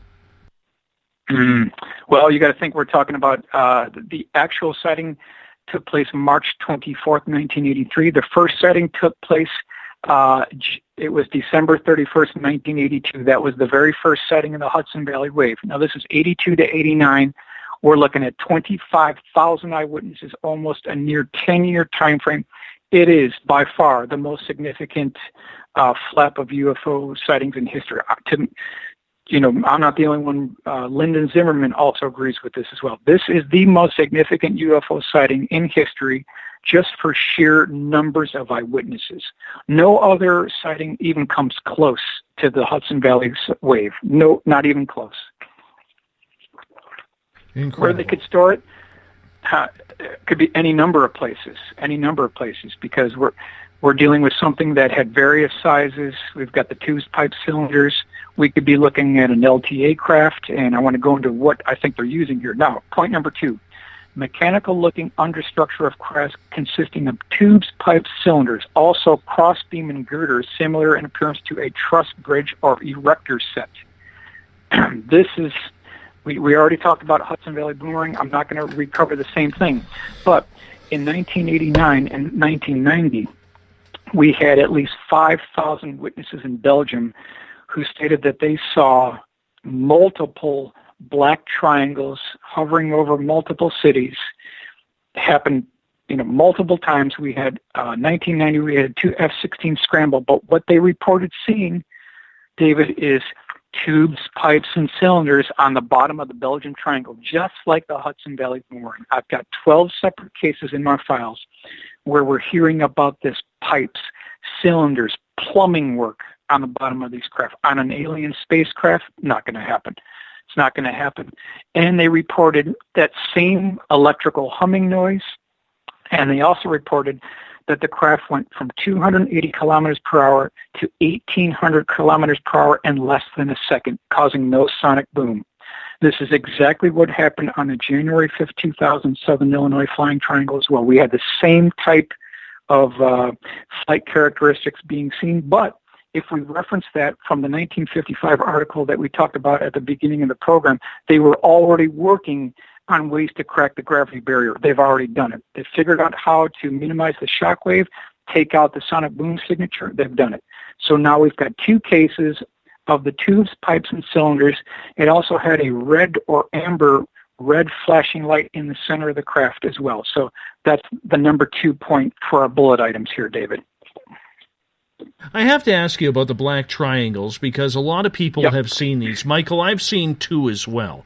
Neither of them look like what is explained and what you're explaining. Are we the only ones who are creating these black triangles, or is there something alien about them in your opinion? Nope. The UK has their own triangle program as well. And that's borne out by something called the Dawson Report. This is reported by Jane's Defense Weekly. And this was after World War II, where the Allied and the British intelligence were going through Germany, vacuuming up all the super-secret paperwork and patents and prototypes of the fallen Nazi regime. Somewhere after the Kennedy assassination, don't know when, probably sometime 64, 65 time frame, all of the information that the British intelligence got on black programs from the Nazis was handed over in something called the Dawson Report to Washington, D.C., and in there was a tremendous amount of stealth, low observable research, and that's what kick-started America's stealth program. And from that point forward, there's been a very close relationship between the British government and the United States government on stealth technology. They've got their own triangles over there. No question about it. Colin Saunders will back me up on that. Okay, so with these black triangles then, because the one that I saw that stands out the most for me, it had silver orbs connected by orange rods filling the undercarriage, and it was like a door opened up in the sky, and this thing flew into it. I talked about it. I'm not sure if you remember my speech at UFOCon, but I spoke about it there. Well, that's not the only time we've heard of similar incidents taking place. That's coming down on the other bullet items here. So, yes, I agree with what you're saying. I've heard of similar flight characteristics before, and you're talking about the orbs. We've got reports of red orbs exiting and entering these craft. This took place Belgium Triangle, also other cases as well. I want to talk about very quickly bullet item number 3, where the bottom of the craft resembles stacked building blocks or like Legos. This is reported by multiple police officers in southern Illinois. This is January 5th, 2000, when this took place. Now, Officer Craig Stevens, he got a real good close look at this. And let me just hit you with what he said. This is January 5th, 2000. This is Officer Craig Stevens. Here's what he said. The craft tried to, quote, camouflage itself against the night sky and was, quote, projecting the starfield above it on the underside, unquote. So what they're dealing with here, David, is they're using electrochromic panels and they're transferring the image on top of the aircraft, electrically transferring that on the bottom of the aircraft, thereby allowing it to blend in with its background, causing it to become almost completely invisible with the starfield above. Now, they didn't match it perfectly, and he could see that. And here's what the Collinsville Journal, Sunday, January 16, 2000 said. It says, officer says he is, quote, 98% sure object was experimental or military, coming directly from the police officer. So he knows that it's one of ours as well. Interesting. You would expect an alien craft to be smooth. Yeah. What's the purpose of the pipes? I've been trying to figure this out for years. I think I've finally perhaps figured out what it is. I'm not sure, but perhaps. Number 4, bottom of craft composed of what appear to be HVAC vents or grill work. Reference Monique O'Driscoll, Kent, New York, 22683. Don't have time to go through the entire case, but in a nutshell, she was driving in her vehicle with her daughter, also named Monique. So, you know, the primary eyewitness was Monique. Her daughter was Monique as well. They saw a white light. In fact, the daughter saw it first, alerted Monique of this, and they chased this boomerang to a frozen lake called White Pond near Kent, New York. And this boomerang-shaped craft flew directly over their vehicle, parked itself over the frozen pond, made a 180-degree flat turn, was looking back at them, and then started flashing all these lights on the bottom of the vehicle. And she could see the reflection of the lights on the frozen pond below, on the ice. She could see the multicolored flashing lights. She said that this thing had vents on the bottom, it had pipes on it, and she was so close to this she could hit it with a softball, she said. Very good close sighting. So what she's reporting is these vents, and that's consistent with the other 12 cases in the reference files as well, also talking about the pipes, the cylinders, the vents, the HVAC work, the multicolored flashing lights. So when you see this, you can bet it's one of ours as well. Yep. Number 5, real quick, translucent or transpanel panels on bottom surface. We talked about that. Taconic State Parkway, that's 32483. Multicolored flashing lights, we just talked about that. That's Monique O'Driscoll sighting, 22683. Lights that go off in sequence, red, blue, green, yellow, white. Monique O'Driscoll, same one. Low-frequency humming noise, like an electrical transformer or, quote, sewing machine. We've got 3 cases, Hudson Valley Boomerang, 8289, Belgium Triangle, 1989-1990, Southern Illinois Flying Triangle, all had the same electrical humming noise. Static on radios is another telltale sign. This is a CE2 case because now it's making a physical effect. So we've got Ed Burns, Millwood, New York, 32483. He was there on that Taconic State Parkway. That's what he reported. This is exactly what Monique O'Driscoll reported as well. The radio went out on her car and static. As soon as the craft departed, the radio came back on again. Same thing that Ed Burns reported as well. Next one, high-intensity spotlights shining down from craft. This is what was reported, Hudson Valley Boomerang, Taconic State Parkway, 32483. So we can see this legacy repeating over and over again. Point 11, 180 or 360-degree flat turns as though spinning on a turntable, Taconic State Parkway. And then here's an interesting point as well. This is point number 12. Lights that appear to be embedded in concrete, quote, as object rotates about vertical axis. This is exactly what the witnesses reported on that March 24th, 1983 sighting, where when this thing moved, the lights on the bottom moved all together in one piece. There was no differing of the light spacing. A lot of people, including Discover magazine, try to explain this away as crackpot ultralights flying in formation. That's complete lie. It's a complete hoax. Don't let the quote-unquote officials tell you what to believe. You make your own decision. Don't buy, and we don't want to be lied to again. They're trying to explain this away as something else. It's completely not what they're saying it. So, David, that's point number 12. Mm-hmm. Mm-hmm. Yep. Looking at a lot of these dates here, looking at a lot of these dates, a lot of these reports are from the 80s and 90s. Have they, as in the U.S. government, have they tightened up their own regulations to make sure that these accidental sightings are not happening anymore? Well, here's what it was told to me. And they've been doing this for 50 years. Why would they stop now? When there's a sighting of one of these craft, what they do is the next morning in the supermarket tabloid checkout line, at the supermarket, they'll have a UFO story with an outlandish newspaper text copy there talking about this sighting and tying it into a UFO case. That's completely absurd and crazy, and it's to cover their own deep black programs. And this is the mandate they've been following for 50 years now. Why would they stop now? That's the mandate they've been following. That's what it was told to me. And it's worked. It's worked great.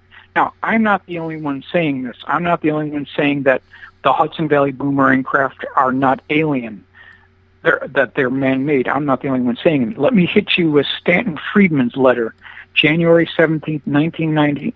None other than Stanton T. Friedman. Here's what he had to say, quote, "I have always been bothered by the Westchester County sightings because I never heard of actions that would clearly label the technology alien." Then he went on to say, quote, "Wings in outer space could only be decoration, but do of course match an earthling approach." Letter to Tony Gonzalez from Stanton Friedman, January 17, 1990. Tony's not with us anymore, but Stanton's letter holds true. It's exactly, why would you need wings in outer space? Period. I mean, there's no aerodynamic forces out there, so what would be the point? We're dealing with something else here. We don't want to be fooled. We don't want to, we're not going to be lied to anymore. Let's hit another one real quickly here. Craft followed the contour path of major freeways or expressways, Taconic State Parkway. Yeah, Millwood, New York, Yorktown Heights 32483. It was brazen, David. It wanted to be seen. This thing was hugging the Taconic State Parkway. It wanted to be seen. There was an intelligence behind this thing. Flashing lights, hovering at treetop level. We're looking at an intelligence behind this. No question about it.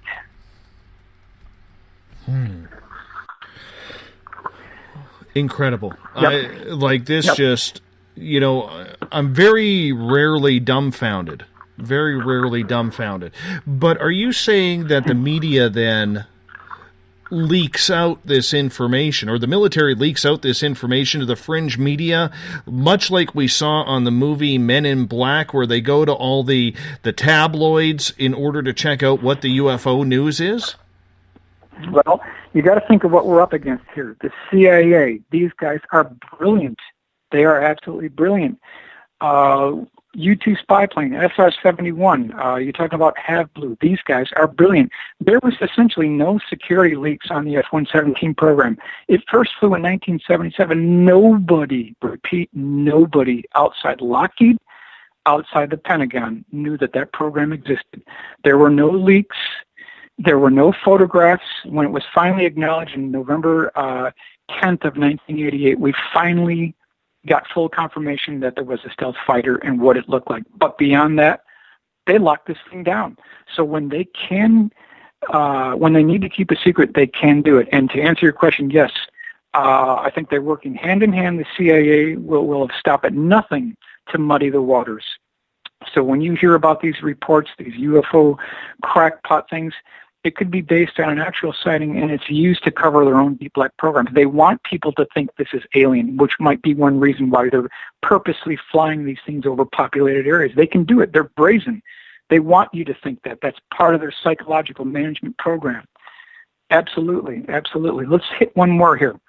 Evidence of fuzzy or blurred edges on outer perimeter of craft indicating the possible use of an airborne holographic image projector. This is March 13th, 1997, the Phoenix Lights case. David, guess what day March 13th, 1997 was? Phoenix Lights. That I do know. Yeah. Okay, what day of the week was it? March 13th, 1997. I'm going to assume keeping in mind what we just talked about. I'm going to think it's a Thursday. It was a Thursday. Yes, it was. And believe it or not, it was a Thursday. Now, let's go one more further here. These guys are good. I mean, these guys are real good. Talking about what they want to do and strategic perception management here. This is Air Force 2025 report, section 5.6, airborne holographic projector. This is their subtitle brief description. The holographic projector displays a three-dimensional visual image in a desired location removed from the display generator. The projector can be used for psychological operations and strategic perception management. It is also useful for optical deception and cloaking, providing a momentary distraction when engaging an unsophisticated adversary, David. So here we have the blueprints right here for the U.S. Air Force Airborne Holographic Projection Image Technology Program, where they can project the image of an F-117 flying a mile away from the actual aircraft, and you'd never even know it. It looks exactly like the authentic aircraft. Or tanks on a battlefield, or a naval ship that's getting ready to run aground, and they're going to outload troops when it's completely miles away, or a Phoenix Lights that's 1,500 feet across that has fuzzy edges, just like Eyewitnesses reporting. It's a man-made technology.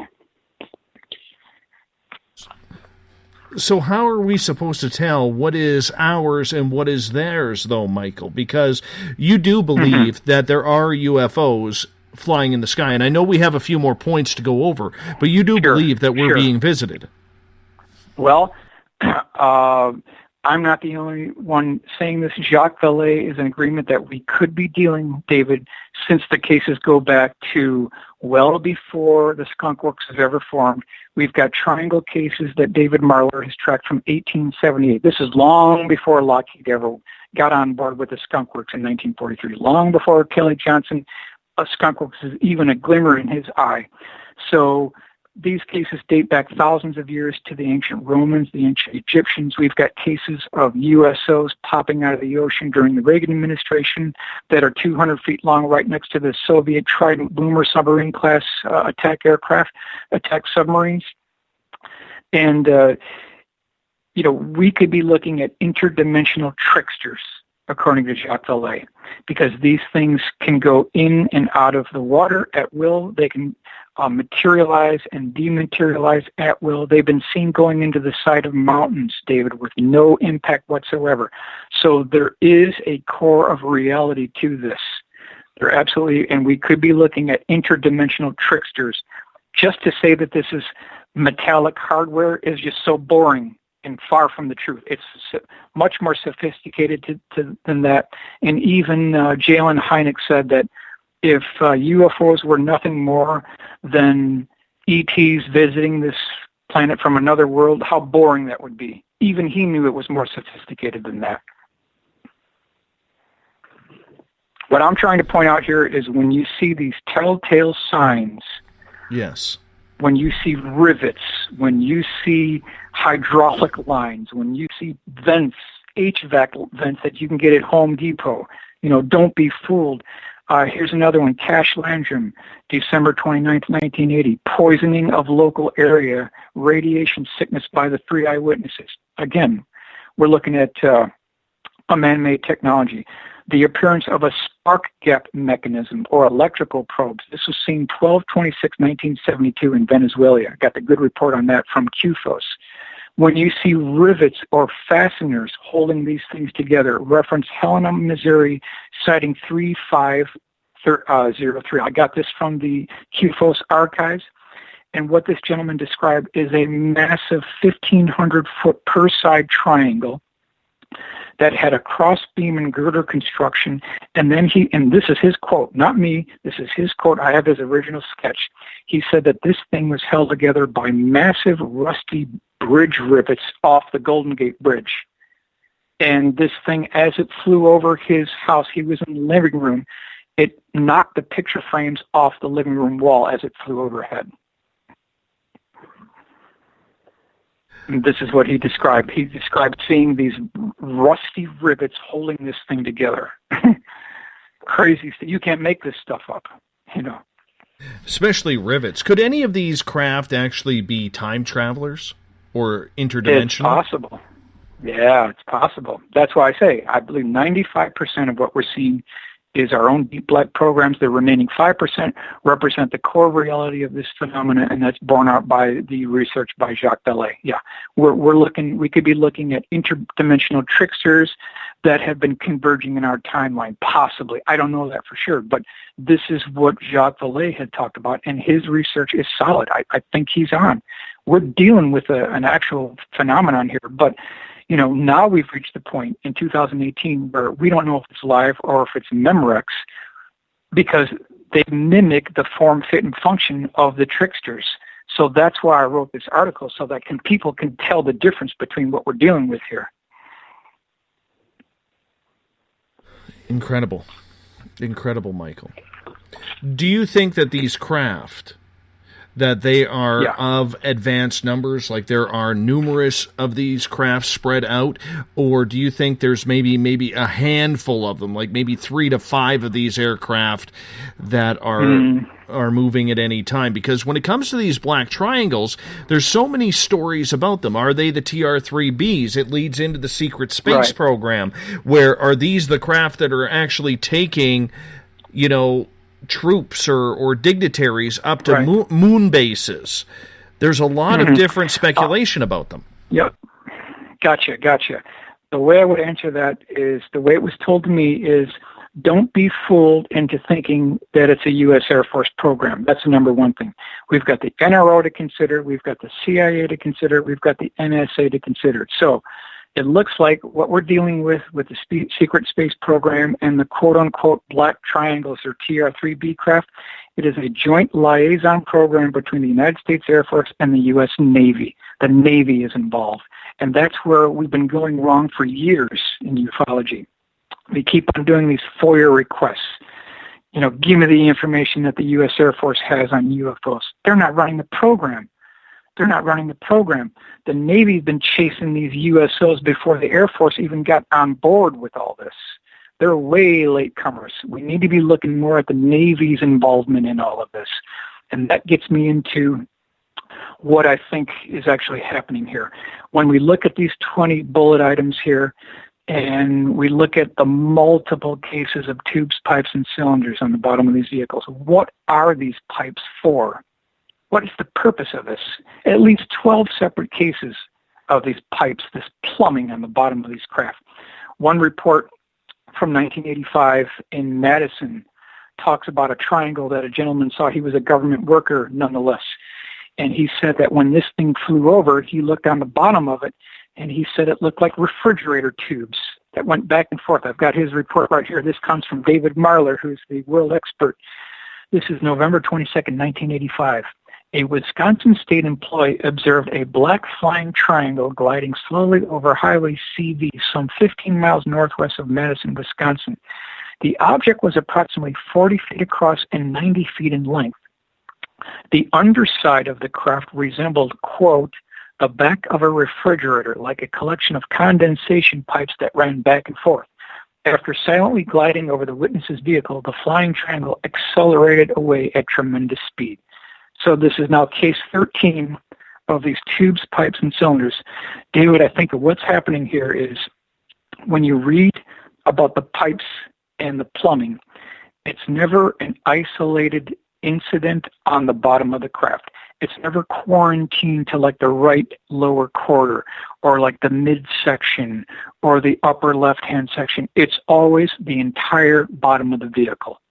So that tells me what they're trying to do is they're using liquid nitrogen cooling pipes, and they're turning the entire bottom structure of the vehicle into one large superconductor. Because superconductors only become quote-unquote conductive when they're super chilled down to minus 274 degrees Kelvin. And so that's why we're hearing the electrical humming noise. That's why we're seeing these pipes, this venting, this HVAC. It's all having to do with this liquid nitrogen. That's what I think we're dealing with here, superconductors. I'm very interested in number 19 here, which is craft camouflaging or hiding itself against backgrounds by using electrochromic panels. And this actually leads into a question on Twitter at hashtag SpacedOutRadio from Muji, who is asking, is there any evidence for testing of cloaking devices on large-scale projection devices on aircraft? Well, if you look at the Popular Science, May 1997, the entire article is all about this. They've got the technology now with smart skins and electrochromic panels to turn a daylight sighting attack aircraft into complete stealth aircraft, completely invisible. You can't tell now. You know, at a 1,000-foot altitude or probably even lower, you'd never even be able to tell it's there. They've got the technology that they don't have to use F-117s, even though they're retired at night. They can do this in daytime now. It's a done deal. They've already got the technology. This is what this police officer was talking about here when he said he was 98% sure it was a military project. That Popular Science article goes into great depth. May 1997 Popular Science, I'll reference where I'm getting this from. And they talk about electrochromic panels. They talk about how you can take the clouds above an aircraft in a blue sky with clouds and project that on the bottom, and it blends in with the background. It's been used for years now. It's a done deal. The entire aircraft can disappear. I get that, and I see that. Is that the reason why? And I'm going to go back to my example of the black triangle that me and my two friends saw. It looked like a door opened up in the sky, and this thing just kind of disappeared from front to back, almost like in stages, like light switches. Is that what we're talking about here? Well, the smart skins could be coming online. It's very possible. We could be looking at a progressive technology. I've got other cases where people have seen things opening from right to left, and they've also seen the tubes, pipes, and cylinders.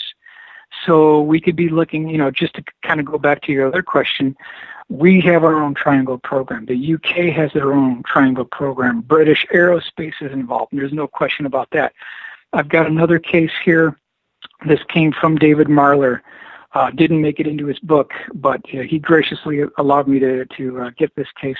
This is August 25th, 1990, near Barnsley, England, where a couple was coming out of a Fleetwood Mac music concert. It was 12 midnight, and they were driving home, and off to the left, this gentleman, who's a 30-year retired police officer, very credible witness, said that he saw a massive black triangle emerge from this misty cloud, and he said that it had an indented section in the center of the craft. There was a white light at each of the tips of the triangle, one large white light at the center. And then in this indented section, there looked like a cross beam and girder construction, just like the Hudson Valley boomerang. And then he said it looked like there were flight crews looking back at him. And I won't read the whole thing, but let me hit you with what he said here. This is a 30-year retired police officer. The side of the craft appeared to have several illuminated windows. And at one of the windows, I saw 2 to 3 figures that appeared to be human. Certainly nothing about the figures made me think they were anything other than human, reinforcing my belief that the craft was a military project. So, David, here's point number. This is the second time we've heard credible eyewitnesses talking about even they know it's a military project. Another question coming from our audience here. This one comes from my neighbor, Dawn, and she is asking, Michael, have you ever seen or heard of any craft that are shaped like upside-down light bulbs, also with black triangles? Well, I do have an interesting case in my files that I call the vanity light case, where this woman saw what looked like multiple vanity lights that had multicolors, They were flashing and revolving, and they nearly hit a top of a roof as this thing flew by. But she said that the lights were connected to donuts.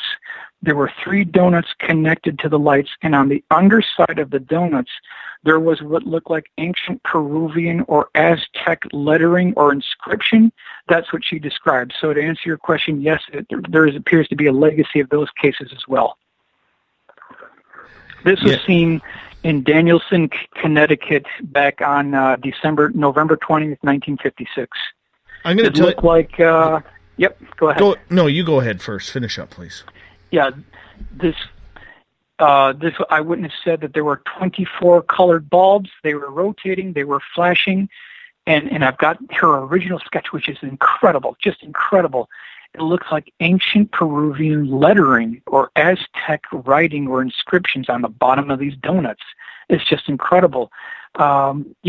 Is this a man-made craft? Is this an extraterrestrial craft? Is this an interdimensional trickster? We're now reaching this point where it's seamless. You can almost not tell anymore. So we have to come up with some kind of criteria where we can break this down. And the only way we can do it is when we cross-reference one case to another.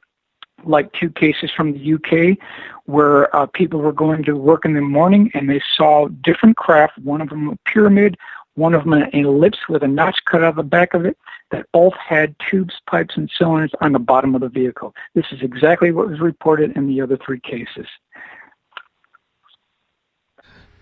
Everett has a question here, and he is asking, Yep. How does Bob Lazar's story and his description of a fully integrated, smooth, no visible systems fit into all of this? Very good question. Very good question. The best way I could answer that is about the Bob Lazar story. Why don't we hear of SR-71 pilots, A-12 pilots, even U-2 pilots, saying anything about a quote-unquote saucer program at S4 southeast of Groom Lake? Why don't we hear any reports from them? I mean, they would be in a position to know far more than Bob Lazar, even before and afterwards of the alleged program. You would think that if this is true, those pilots would tell us something. Like, yeah, I saw craft being tested. I mean, they will be in a position to know. They flew out of Area 51 on a daily, weekly basis. They were there for decades, but yet we've got reports that from these SR pilots stating that that whole story is bunk. I have to go with the SR pilots. I have to go with them. I find them extremely credible, and everyone certainly has their own opinion, but I'm going to put my bet on the SR-71 pilots. Me too. Yeah. Number 20 on this list, evidence of small orbs detached from main craft. Yep. I've got 2 cases of that. One triangle seen by a reference librarian, and then another triangle, which is the Belgium Triangle, also had these orbs popping out, coming in.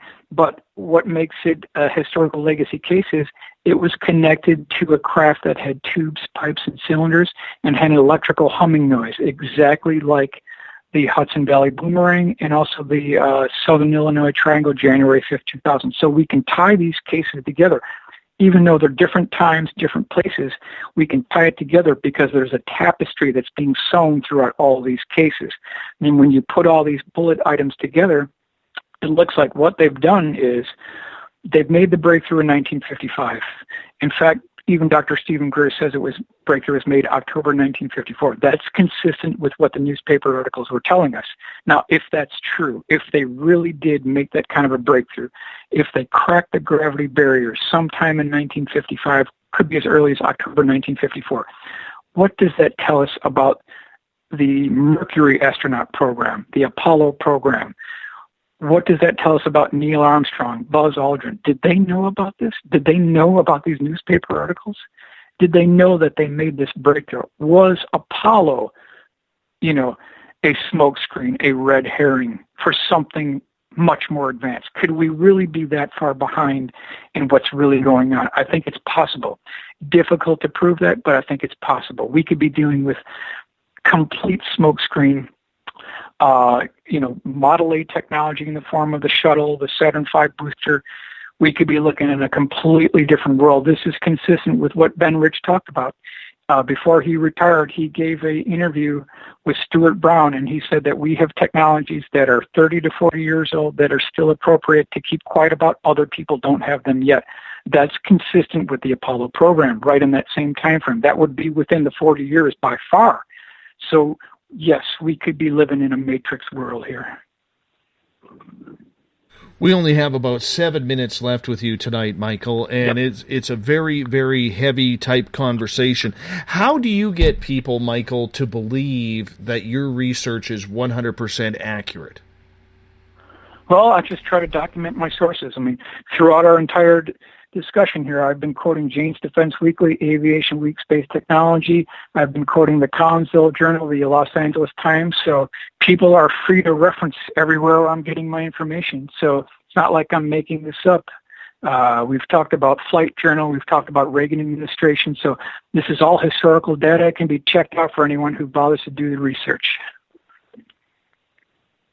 With that research that you are conducting, where do you think it's going? What is this all leading to, my friend? It's leading to a black world. It's leading to an entire black landscape with their own funding mechanism, their own Air Force, their own Navy, their own secret space program. I mean, by far, they've got the technology. They've made the breakthrough. They've absolutely made the breakthrough. Even Ben Rich talked about it. Just before he passed away in 1995, he got in a very private conversation with a good friend of mine, Jim Goodall. He was the last researcher to speak to Ben Rich alive. This is 1995. And Ben Rich told Jim Goodall over the phone personally, he said, Jim, we have technologies in the desert that are 50 years beyond what you can comprehend. If you've seen it on Star Wars or Star Trek, we've been there, done that, or decided it wasn't worth the effort. So coming from Ben Rich, we got to take that to the bank. Technologies that are 50 years beyond what we could even comprehend, that's well within the consistency of what we've been discussing this entire evening. According to Ben Rich, it's a done deal. They've already done it. They've already bought the T-shirt for it. What is the purpose of this entire program, though? I mean, if it's not there to help mankind, you can only take the military-industrial complex so far. Mm-hmm. What are they preparing for? Number one, it's to control the high ground. That's the number one thing in a battlefield engagement. When you control the high ground, you control the battle. And you can win any battle when you control the high ground. That's the point number one, is you've got to bring out what they call the trump cards, the silver bullets. They actually have terminology they use for these. I'm not making this up. These are industry terms that they're actually using. When you have a Desert Storm or you're taking out an Osama bin Laden or a Saddam Hussein, you're not going to just sit there and use just conventional things. You're going to use your ace in the hole technology. You're going to use your trump card technology. It's also called silver bullet technology. That's what these craft are for. Beyond that, we have some information to indicate that we have traveled to the outer solar system, the planets in the outer solar system. I'm not going to go into details, but if this is true, this is consistent with what Ben Rich had talked about, that we have already been there. We've already done that. We've seen it. We could say that they've seen the promised land. And the only hope that I have is that some of this technology, and even Ben Rich talked about that there should be a quote-unquote sunset law for this technology in these programs. By the time it gets to be 30 to 40 years old, they should be declassified. They should be quote-unquote dislodged. And the technology should be trickled down to the scientific community so that we can all benefit from it. That's my crusade. That's what I'm fighting for. And I'm hoping that we can get some of these birds dislodged so that we just don't have to lumber going 520 miles an hour on these antiquated 747s to Heathrow Airport from LAX. Does it really take 11 hours to get to London? I mean, it's a done deal. Not only can they get there within minutes, but they can do it without making a sonic boom, which would shatter the windows of over the continental United States. They can already do it. It's already done. So hopefully we can get some of that technology declassified. Michael, I want to squeeze in one more question here. This one comes from Eric, who actually met you with me in UFOCon in San Francisco, and he is asking, do you think then that the CIA was flying over nuclear facilities and shutting them down along with our defense systems then? Can't say it's the CIA. Could be somebody else. Could be NRO. Could be NSA. Could be some other part that we don't know about. Could have been a black program by Lockheed. Something Northrop Grumman was doing. Something McDonnell Douglas. Even General Dynamics. So there's any number of these contractors, because we got to keep in mind Skunk Works is not the only show in town. The Boeing Phantom Works has their division. Northrop Grumman has an advanced design. That's where B2 started going. They have their own advanced products group as well. So there are other Skunk Works out there, and there's no telling what these other craft can do or who the manufacturer is. They've got the technology. Michael, I want to say a big thank you for you coming on the show tonight. What a pleasure. No problem. We got to do this again. We got about 90 seconds here. Sure. So tell us what you're up to and where people can find your research. Everything I do is free of charge because I think it's the way it should be. That's how I roll. Everything, all my YouTube presentations are all free of charge. They're up on the internet. All the paperwork, everything I've supplied to you, all my PDF files, it's all free of charge. We already paid for it once. Why pay for it again? We've already paid for it once. I'm not going to double charge people. You've already paid for it for your own tax dollars, so we have every right to question authority and at least get some of this technology recouped on our investment. Quick example, when Dick Cheney canceled the A-12 Avenger 2 program, this was January 7th, 1991, we blew $5 billion on that payment. We got nothing to show for it. Some of that money could have gone to the Black Star program, according to Bill Scott's article. So I'd like to get a refund. I'd like some of that $5 billion back. So this is my way of giving back to the taxpayer what we should already be getting from the government. Excellent. And you are a crusader extraordinaire, my friend. You just darn well keep up that good work. Thank you, sir. Anytime.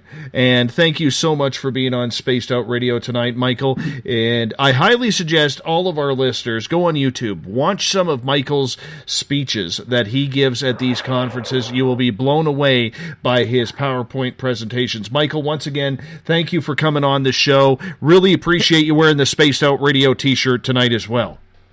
Yep, no problem. Thanks a lot, David. Take care. That's Michael Schratt. Coming up in hour number 3, we got Lorian Fenton, and apparently she has a couple of surprise guests coming on. Don't know who they are, but we'll find out right after this.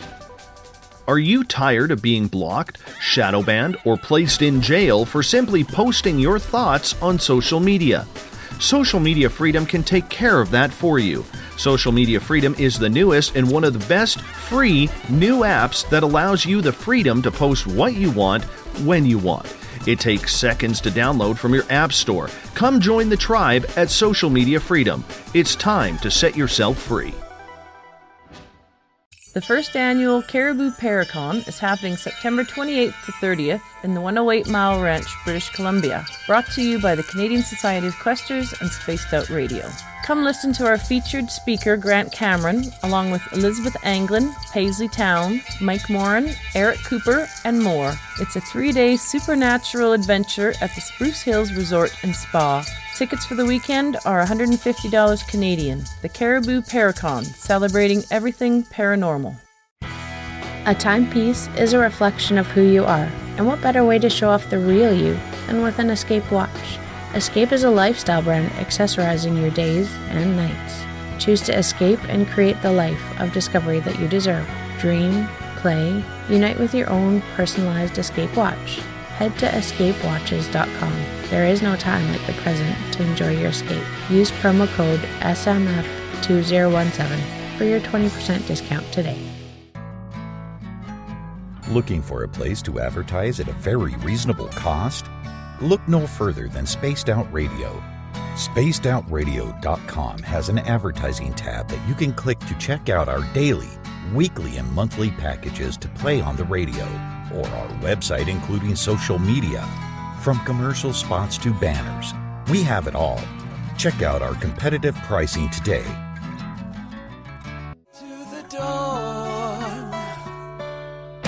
We're lighting the void on Saturday nights on Spaced Out Radio. Hey, this is Joe Roop, and I'm hanging out in SOR headquarters every Saturday night, bringing you the latest news when it comes to the weird and strange. Bigfoot, occult, UFOs, ghosts, and everything in between, I got you covered. You can tune in to spacedoutradio.com starting at 9 p.m. Pacific, midnight Eastern Time. Come travel into the void with us on Spaced Out Saturdays. Not ready for bed on Saturday night? Right after Spaced Out Saturdays, hop on over to S4 with Corey Ruiz and me, Eric Cooper from Forest Moon Paranormal. With S4, there are no limits to what we try and uncover. From government conspiracies to helping clean up the paranormal, no topic is safe on S4. We get to the heart of the matter, of the subjects you want to learn more about. So tune in on S4 starting at midnight Pacific, 3 a.m. Eastern, only on spacedoutradio.com. Are you intrigued by Paranormal Talk Radio? You'll love the new Paranormal Radio app from TalkStream Live. You'll find a great selection of talk shows covering UFOs, ghosts, strange phenomena, and much more. Download the Paranormal Radio app now and start listening to the very best in paranormal talk entertainment, including the network you're listening to right now. The Paranormal Radio app, free in Google Play and the iOS App Store. The Call of the Wild is in Vancouver. The Moose Vancouver is one of the hottest bars and restaurants in the city. Open until 2 a.m. nightly, the Moose will rock you like a hurricane all night long. Great food with everything on the menu at $6.95 near the corner of Nelson and Granville. Get your horns up and come rock with us. The Moose Vancouver, the official rocking bar of Spaced Out Radio. Visit purpleplates.com today. For over 40 years, the Purple Energy Plates have been delivering amazing results for their many customers. Inspired by the great genius Nikola Tesla, the harmony, healing, and energetic effects of the plates have proven over and over to be beneficial and often miraculous to thousands of customers.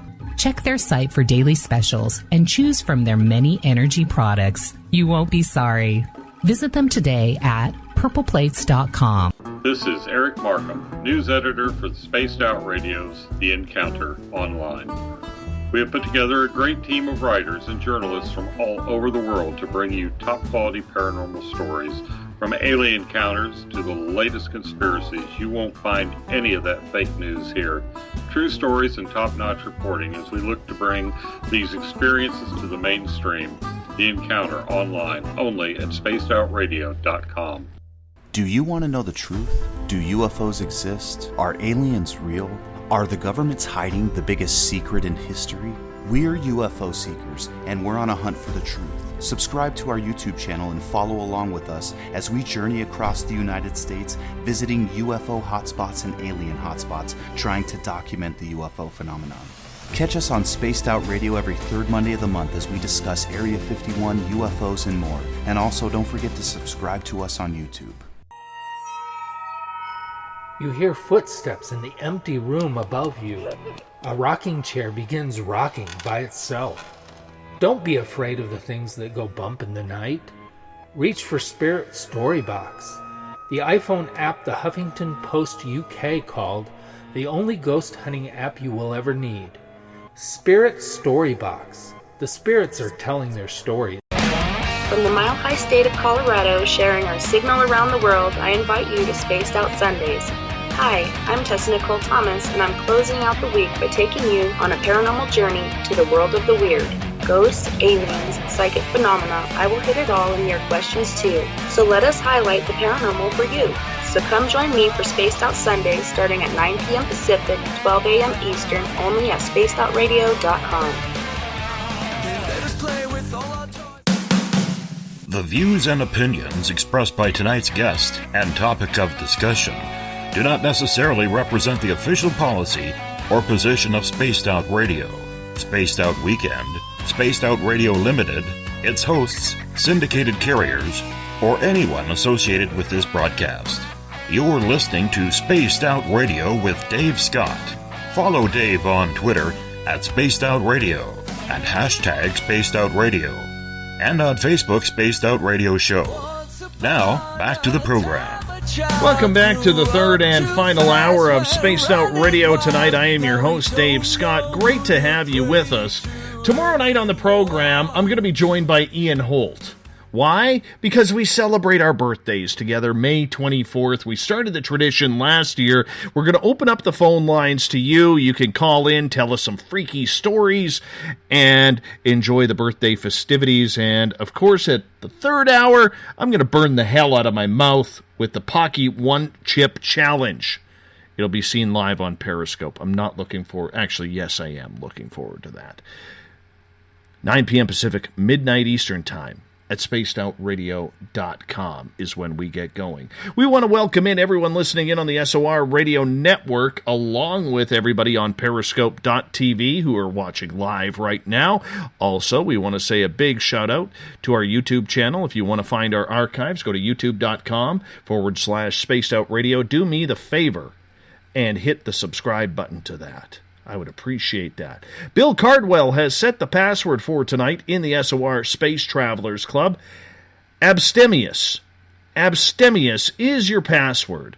Make sure you use it wisely, Space Travelers, as Bill sets the password each and every night right here on the mighty SOR. Now, if you want to check us out on our website, spacedoutradio.com, we got a plethora of features for you. Rock out to some Bumblefoot, shop at our Spaced Out Radio store, read up on the Encounter online, or watch great videos from UFO Seekers Contact TV, and so much more.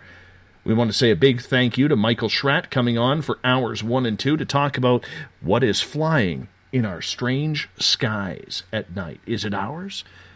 By Michael's tone, it pretty much is. But now we're number 3 here. We have a good friend of this show, Ms. Lorian Fenton, comes on in. And Lorian, this is the first time publicly I'm going to get the opportunity to say thank you so much, so much, for not only being a really good friend of this show, but for inviting me down to speak at UFOCon 2018. It was absolutely phenomenal. What a wonderful experience. Got to meet some great people who I'd only talked to on the phone before, and I cannot thank you enough or brag about you enough about what you've done for me in this show. So thank you. Oh, you are so welcome. I am so glad you came down. We had a blast, didn't we? We had fun. Except for me, I was kind of sick during the whole thing, and I don't remember any of it, which is kind of sad, isn't it? It was a little bit, but you know what? I kept my distance.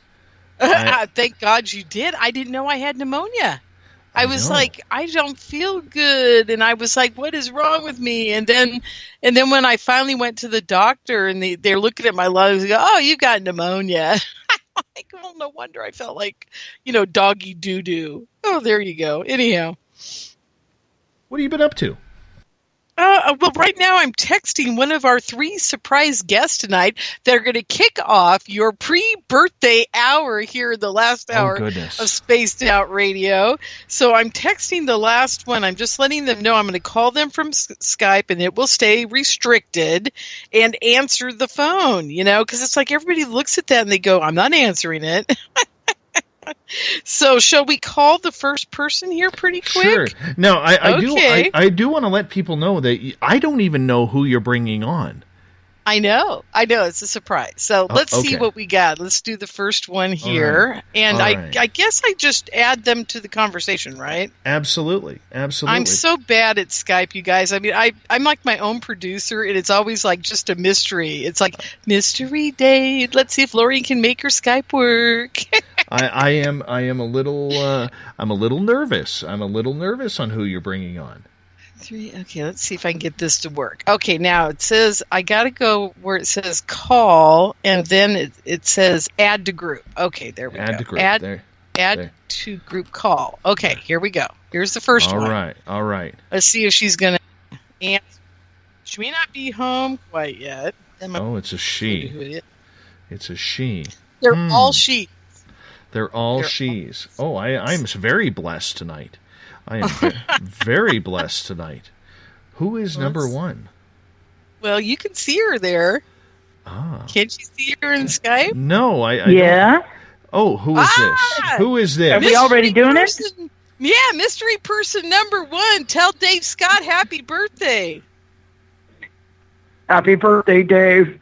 Oh, thank you so much. Thank you so much. I'm gonna take a wild guess here because I'm staying away from Skype because I want to check this out and I want to see if I can guess this. But by the sound of the voice, it sounds like Melinda Leslie. Oh, stop. Am I right? That's because you heard me say something first, like, are we already doing this? That's exactly it. That's what gave it away. Now, in honor of your birthday, I'm in Domino's ordering food. Oh, yes. I could use some food right now. I could use some birthday I'm doing food. some Domino's right now. So we're having... Excellent. It's not pizza, though. I'm doing a salad and pasta, but I got done with my tour tonight, and well, happy birthday, Dave. Thank you, Belinda. Yeah. How are the UFOs tonight? Yeah, well, it was really, really fun. I ended up having both a return client who's gone out with me a couple. Well, I had a couple who were return clients and a guy who was a return client. Oh, nice. And sorry, I'm in Domino's. I'm hearing stuff in the background. The return client was a guy by himself, and then also a couple that were return clients that were also friends of mine from Southern California. But we had a great night, tons of sightings. It was awesome. Tell Dave what number this was. Oh, tonight was tour number 903. Wow. You know what we got to do, Dave? So I've now completed 9.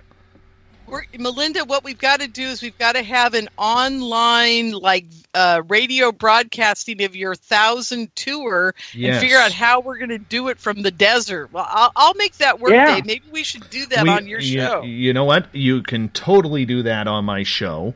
That would be a blast. I would be absolutely honored with that if we could do that for tour number 1,000. So, well, we can be on our cell phones wherever I have my clients out in my usual spot or another spot.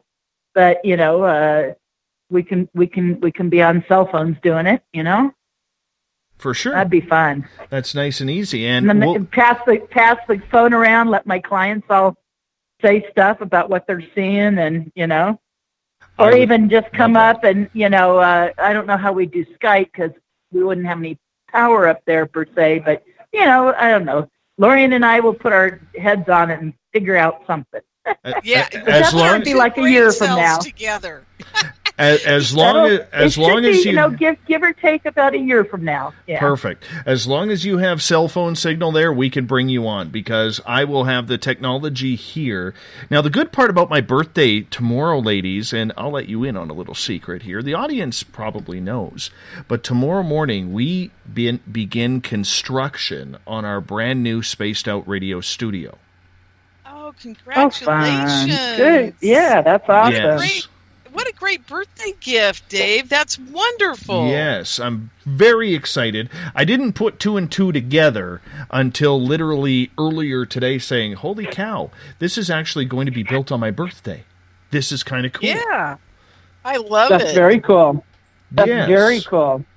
Congratulations. That's very cool. Thank you. And, well, Lorian and I have talked quite a bit about this behind the scenes, but we're trying to make a good push here to be some other alternative entertainment in this field comparatively to the greatness of George Norrie and Coast to Coast, whom, they are the grand poobah and the granddaddies of this whole scheme. But you know what? We think there's room for us there, too. So we're going to give it a run. Oh, sure. Absolutely there is. Absolutely. Well, there can be many, many, many voices and lots of great programming. There's billions of people on the planet and people are wanting information. They're wanting alternative information. They're wanting, what it is? They're wanting the truth. That's what it is. And they're wanting to understand their own paranormal experiences. A lot of people coming out on my tours and having UFO sightings is, for a lot of people, it's validation. They've seen something before. And, whether it was a UFO or they had some other paranormal experience, and they're wanting to have not only another paranormal experience or another UFO sign, but they're also wanting me to, validate and give them the information that makes them feel like there's facts, there's evidence here, there's information to support the fact that I've had a real experience previously, and again, I'm having a real experience on the tour with you, And so a lot of it is people wanting validation, confirmation, to what they're already experiencing, And I get a lot of people who are there. And then, of course, I also get hardened skeptics that are wondering, and even people who they think they're going out there because their friend or their family member twisted their arm to go. Maybe they weren't going to go at the last minute. They said, okay, well, at least I'll go have a good time.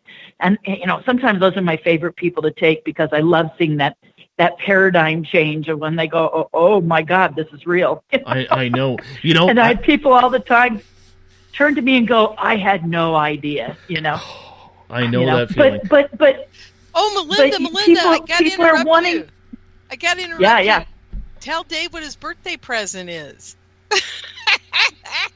You can guess, because I forgot to tell him that you're going to give him a tour if he comes on down. Oh, yes. I'm like, what is she talking about? What is it? Awesome. Yes, absolutely, Dave. I'll give you a tour for your birthday. Now it requires coming to Sedona, and that part's on you. That part's on you. But you get your. Can I say ass on the air? You get your ass here. Ass is legal. I should beeping me out. According that's good. Okay, according to the FCC. Otherwise, you're beeping me out. No, according to the FCC, well, ass is available.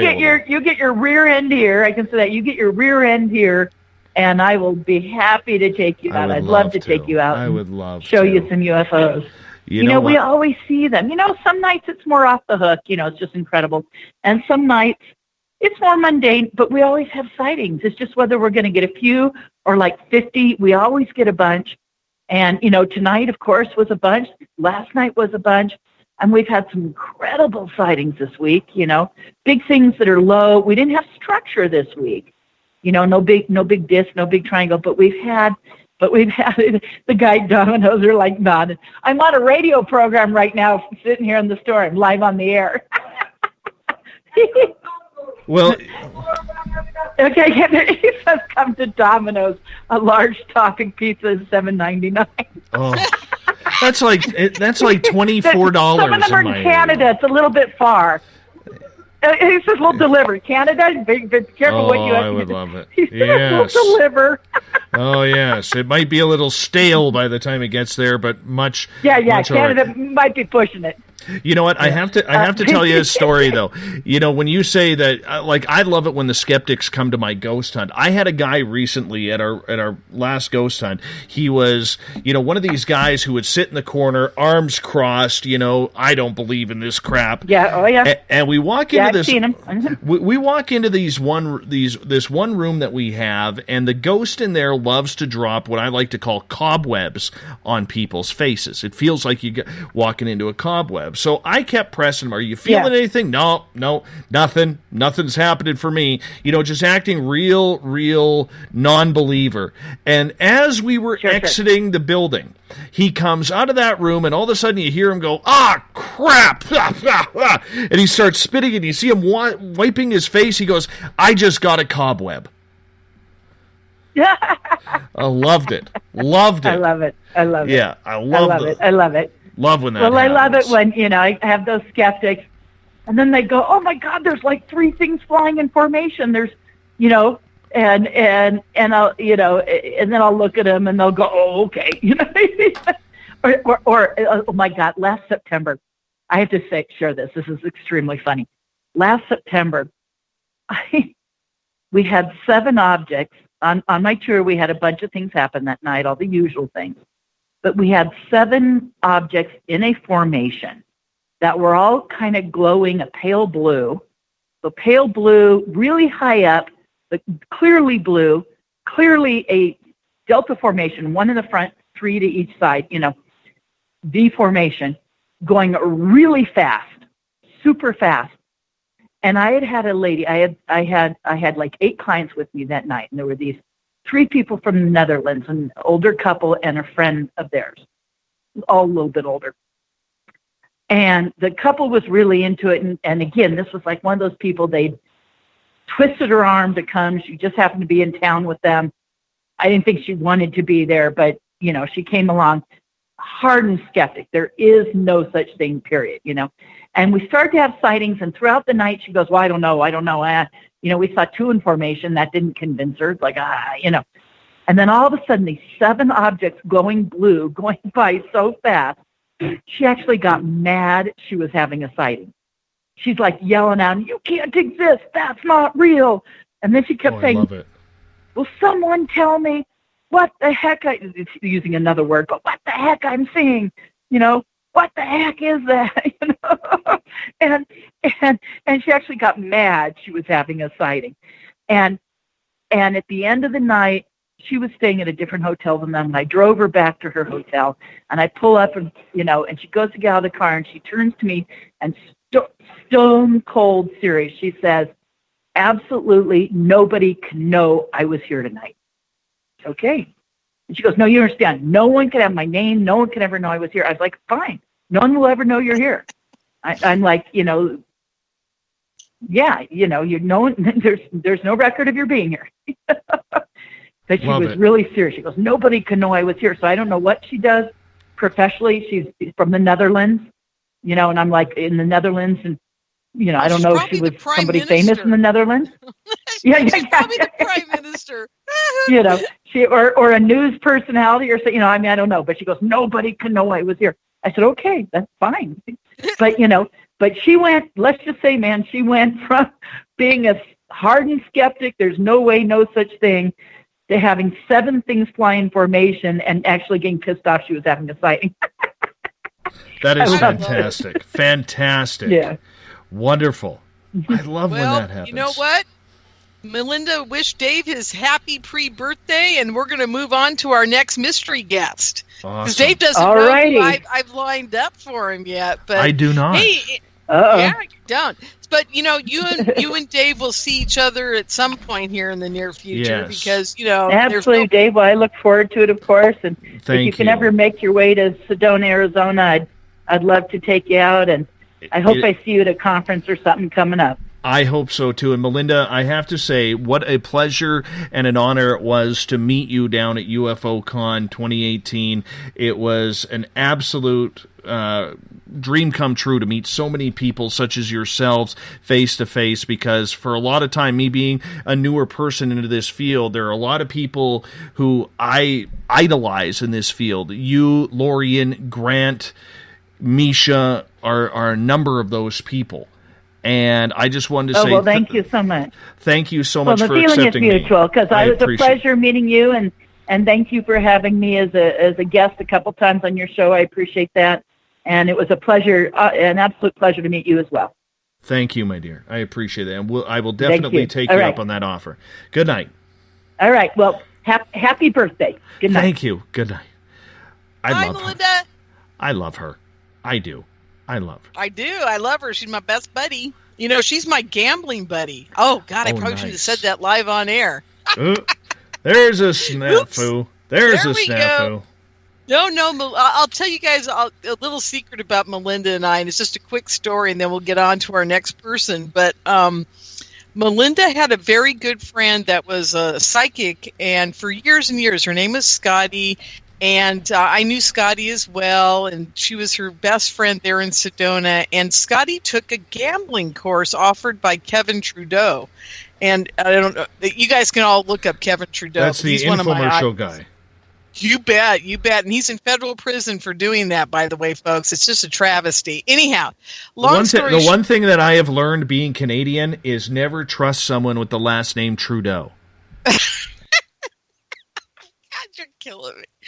Okay, so Scotty sadly passed away in early 2017, and so Melinda was just heartbroken, and just, you know, one day we're sitting around, I think we were talking on the phone, and she goes, what am I going to do? I have nobody to gamble with anymore, because Scotty had taught her the method that she had learned through the Kevin Trudeau group, and they used to go to Vegas together about 3 times a year and gamble and have fun together. And I said, well, you know, I'd be willing to learn. What is it? She goes, it's baccarat. And I go, I don't even know what that is or how to pronounce it. She goes, well, I'll teach you. And I said, okay, that'd be fun. And I was kind of like, well, this won't work out, whatever. She goes, it'll take you about a week to learn it, and we'll just take it slow. Don't worry, you'll be fine. And she goes, you work with numbers all day. You're a bookkeeper. You'll be fine. I said, okay. So we get to the gambling tables, and surely I was not in any mood to play. Hadn't had any sleep. There was all kinds of things going on. So I'm thinking, I'll never get this.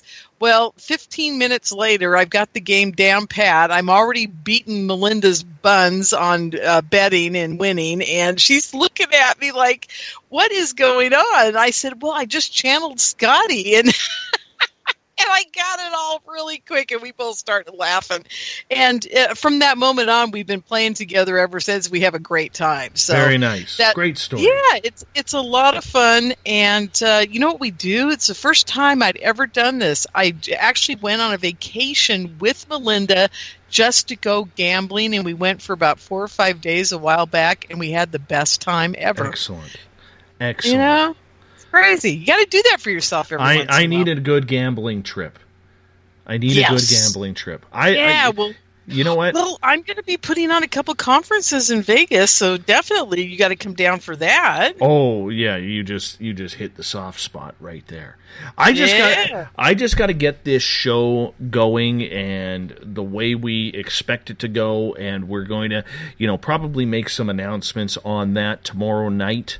With the direction that we are heading, and I'm very excited about it. We had a lot of our listeners contribute to this new studio through our GoFundMe page. We've had our investor come in to clean up the rest of it that we needed to get going. I mean, it's such a hefty bill. It really is a hefty bill. I know. It's scary hefty. And, I just want everybody to be a part of it, because in the end, it's people like our listeners, Lorian, it's people like you who have seen what we have been doing here and have really got on the bandwagon behind us to really give us that boost when we've been feeling down, or that vote of confidence in earning their listening ears, and with you being a guest and numerous other people. Just the minute I call, it's like, yep, when, where, let me know. I'll pencil it in. I mean, there's no arguments about it. That means a lot. That means a lot. Yeah, I'm glad you think so. That's wonderful. Well, you guys, I'm trying to get our next guest. Let's see if she's ready. Let's see. You're never going to guess who this is, but that's okay. I'm going to say right off the bat, before I even look here, I'm going to guess at Tana Newberry. Maybe later. Okay. All right. Misha Johnson. What we got. Misha Johnson. Misha can't do it tonight. She's still in Hawaii, and her signal's down, and she kept telling me, I don't know if they can get... But I was going to tell you at the end that she said to you, she said, happy, happy, happy birthday. And when she gets back to the States, you got to have her on the show so she can wish you a happy birthday then. I will. I just had her on the show a month and a half ago. Oh, okay. Maybe that's what she said. We were having a garbled connection. And something about it, you were on the show or had her on the show or wanted to be on the show. I couldn't figure it out. But anyhow, that's good. That's great. So, Miss Joanne Richards is here to wish Dave Scott a happy Joanne. birthday. She was just my guest like a couple last week. Hi, Joanne. How are you? Fine. How are you? Happy birthday. I'm very well. We can barely hear you, Joanne. How's that? It sounds like you're about a mile away. How's that? Getting better. Let me turn it up. I'm sitting right in front of my laptop. Okay, how's that? That's weird. All I can hear is me. Oh, well, here I am. Joanne, how are you? I'm good. How are you? I am very good, thank you. And I absolutely love you, my dear. You're a fantastic friend and even a better guest on this show. So thank you so much. You're welcome. You're a great host. We had such a fun time last week on the air, and for anybody who wants to catch Joanne Richards' archive, you can go to our YouTube channel, youtube.com/Spaced Out Radio. Make sure you hit the subscribe button for that, and you can learn all about her husband, Captain Mark Richards, and Super Soldiers. What a fantastic and amazing story, and we're still praying that gets better for you. So do I. Thank you. Good. So, you know what I want to know, Dave, is Yes. when you started doing all this, how old were you? Because this is all kind of new to you. So you didn't really get into this whole field till you were like in your late 30s? No, I'm year 3.5, so I was 41 when I started. Oh, my God. 41, 42? Oh, my God. 41. Well, 41. that's interesting. So we're going to have to ask Joanne, how long was Mark? Mark was born into this, right? Into what I talk about? Yes. Yes. Now, what about, what I was going to ask you, his grandfather, Mark's grandfather, was he born into it as well? The grandfather Richards or Taylor? They probably all were. Yeah. They probably all were. Yeah. I would imagine. Yeah. It's always interesting to me, Dave, that all these guys, they start out, they're usually military people, and they start out being born into this kind of existence. It's very trippy. And then there's the rest of us who kind of get drug into it at a later date. I don't know. So, Joanne? Yes? Do you have any birthday wishes or things you want to do for Dave? A happy birthday to you. Happy birthday to you. Happy birthday, happy birthday, happy I lost her. I think we lost her. She blew the microphone. She blew the microphone on her computer. Yeah, no, we can't hear you at all, Joanne. It's there you are. I just sang to you. We heard most of it. We heard most great. of it. Thank you so much, my friend. You're welcome. Okay. Well, okay, Joanne, do you have any other parting words of wisdom for his ripe old age of 45? Yeah, such a baby. Yes, but I give good hugs. Yes, you do. Yes, you do. Well, considering you're only a few years older than my daughter. Oh, goodness. I guess I could be your mother. Oh, my goodness. Oh, my goodness. See, now, this is true of a lot of us, Joanne. We got to stop admitting this to people. I know, but I'm older than you are, so I can. Yeah, that's true. But I'm not going to say by how much, so nobody knows, okay? But I've been told I look like I'm still in my 40s. Yes, you do, actually. Yes, you do look very young. Very young. Well, what's interesting to me, this is another thing I wanted to bring up, is most of the people that are involved in the UFO community do not look their age. No, what they is do with not. that? Anybody figured that one out yet? Because we don't work hard. We don't work hard. We're not Well, you speak for yourself, Dave, because I know Joanne and I work our buns off, man. Yeah, I know that I know. fact. We just work hard in a different way. We're not physically like banging nails or laying tar in the hot sun. You know what I'm saying? Yeah. True. Never going to happen. Yep. Never going to happen with us, right, Joanne? Oh, God. Not me either. Okay. Well, Thank you, Joanne.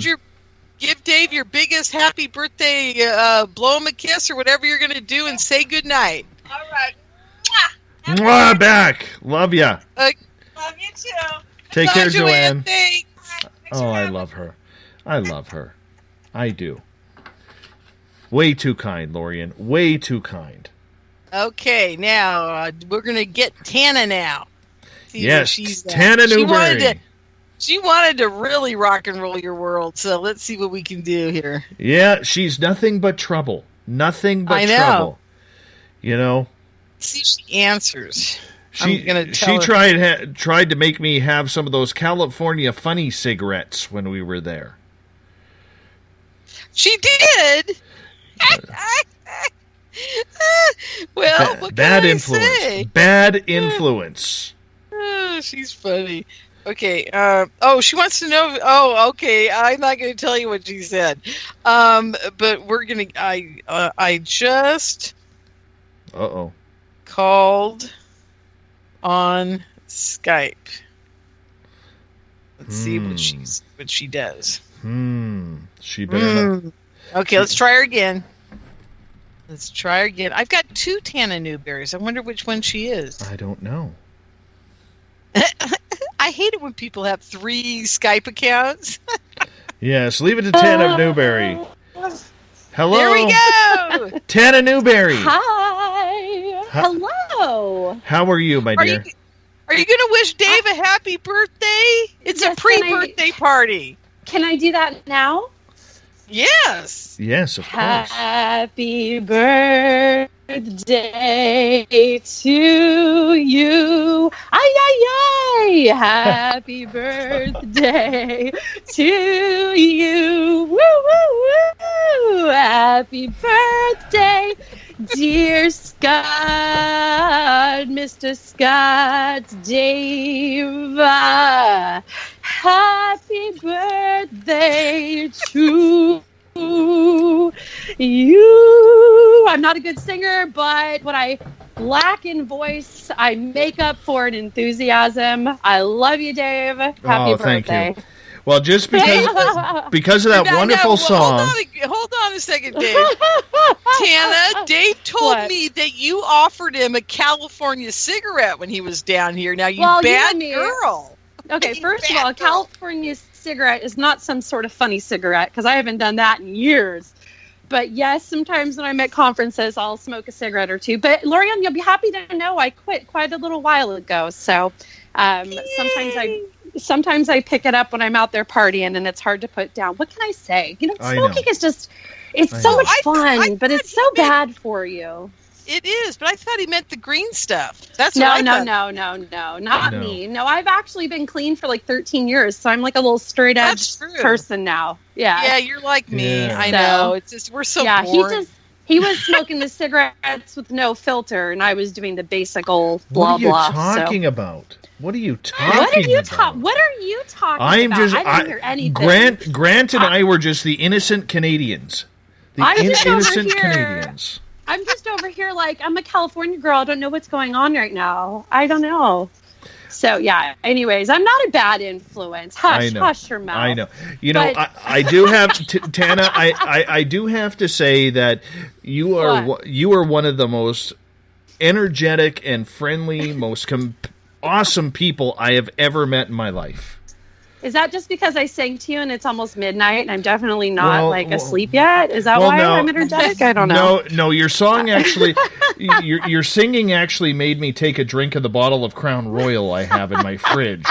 And the people on Periscope can actually attest to that because they saw it.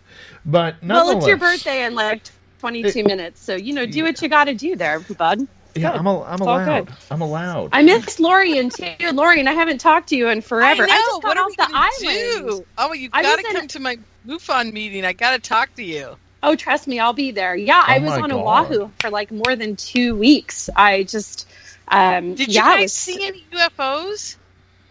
Yes. No big sightings, and I'll tell you why. I'm really going to have to get used to where you can do tours out there, because to be honest, the area that we were at, which was called Waianae, which is like the upper west kind of coast of the Oahu Island, what happens is the mountain areas, they keep in the clouds. And so right where we were actually staying at our Airbnb, it was like overcast every day. And it took us a little while to figure out that it was just at our area of the island. So we went all the way on the other side of the island, the east part of the island, and maybe 15 minutes, 20 minutes up from Waikiki. And we found this, oh gosh, Lorianne, you'd love it. And Dave, we'd love to have you out there too sometime. But we found this lookout that was like on this dark mountain kind of side. And not only did it have a parking lot, but it had this whole landing area where you could sit on steps. And then towards the end of the night, we looked over with our goggles and found that there's a whole long bench, like a stone bench that you could just line up along the water and look out, and it's nothing but sky. So we stayed out there. We even took some photos of each other through the night vision goggles and had some fun. But the thing you got to compete with out there is there's like 8 military bases on Oahu. So depending on where you are on the island, there's a lot of military planes. Yes, there's a lot of planes. You wouldn't believe how many black helicopters there are out there. It's almost like, are they stalking everybody? No, they have business they're taking care of. But I mean, I'm like, usually if I were to see this many helicopters, I'd be doing something they don't like, but they're everywhere there. And it's a very interesting kind of culture in the sky. So, we have to be really careful of lasers and things. But yeah, we went out, and it was a little bit later than you would usually like, because when the sun bounces sunlight, it creates more opportunities for things to be seen in the sky. But even though we got out there a little late, we were seeing some stuff high in the sky. Yeah, we had a blast, and it what can you say? Cool. Island life, man. It was awesome. So more about you, Dave. How are you? I am doing great. I am doing absolutely great. Tana's been gone for over a month, and I know. To her, so Dave, Yes. would you like to come to Hawaii with me? Of course I would. Could we go to Hawaii together? Because I'm thinking about moving there, actually. Oh, know what? That's a far. There's a lot of ocean. You know what? There's a lot of ocean there, and I'll tell you right now. I saw Jaws when I was like 7, and that stuff is real. And somewhere out there, Tana, I'm not an appetizer like you. I'm a meal. I am a full-on meal, right? Well, you don't have to get in the water. I don't know what it is, but I really don't like water. I mean, I love when it's raining, whatever, but I don't like being wet. And I also don't really like usually going into pools or ocean water unless it's very warm. I do like hot tubs and baths, but like open water, I'm usually not very much into. So, we'll just hang on the beach, just look at the water, and then we won't run into any sharks. What do you say? That's when the killer whales come up on the beach, and they my goodness. Oh my goodness. There's a lot of stuff. He lives inland Canada where it's frozen water. Oh, I'll tell you something that sucks right now. What? Literally about an hour before showtime, it comes down that about 35 miles south of me, there's already a forest fire. Oh. It's like really? Can we not wait until July here? It's a small one. I'm pretty sure they got it contained or stuff like that. But I like during the break, I took my dogs outside and I can already smell forest fire smoke. And it's like, no, this is just way. So Hawaii and sharks and killer whales coming up on the beach and, lizards. And it sounds much better than forest fires. Oh my gosh, right now. They're not even huge lizards. Geckos are like really small. They're not scary. I used to have geckos. I love geckos. You did? Yeah. Yes. I really wanted to get like a really big lizard and name it Fuzzy. Like I always wanted to do that, and like I was a childhood dream, and I still have not done it yet. So maybe Mr. Fuzzy, something like that. I had a 3.5 foot. I had a 3.5 foot iguana, and that sucker gave me salmonella. I still loved her. Still loved her. But she gave me salmonella. She gave me salmonella. Yeah. Just for now, sure. Lorian and I just have cats. We're cat women right now, right, Lorian? That's okay. That's okay. Cats work. Yeah. Yeah. But otherwise, I've just been, we're preparing to build the new studio here for Space Out Radio. I heard. Congratulations. Thank you. And my hair is fun. My hair has grown probably another 2 inches since you guys saw me last, which is nice. Well, that's fun. Yeah, which is nice. So we're getting there.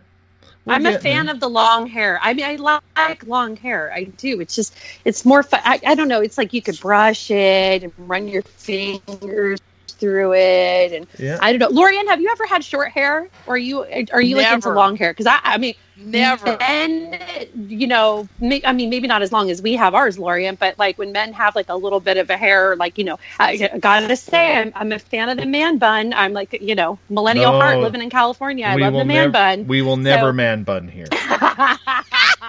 I swear to God, I cannot picture Dave Scott. Oh, I can't either. But you know what? No. The way you wear it is perfect, Dave. It's great. And I'm just saying that, I mean, short hair looks nice too, but there's something great that you could just kind of like, feel with long hair. Okay, TMI. Sorry about that. All I got to say is, if I'm ever caught with a man bun, I give anybody permission to come up to me with scissors and cut that thing off.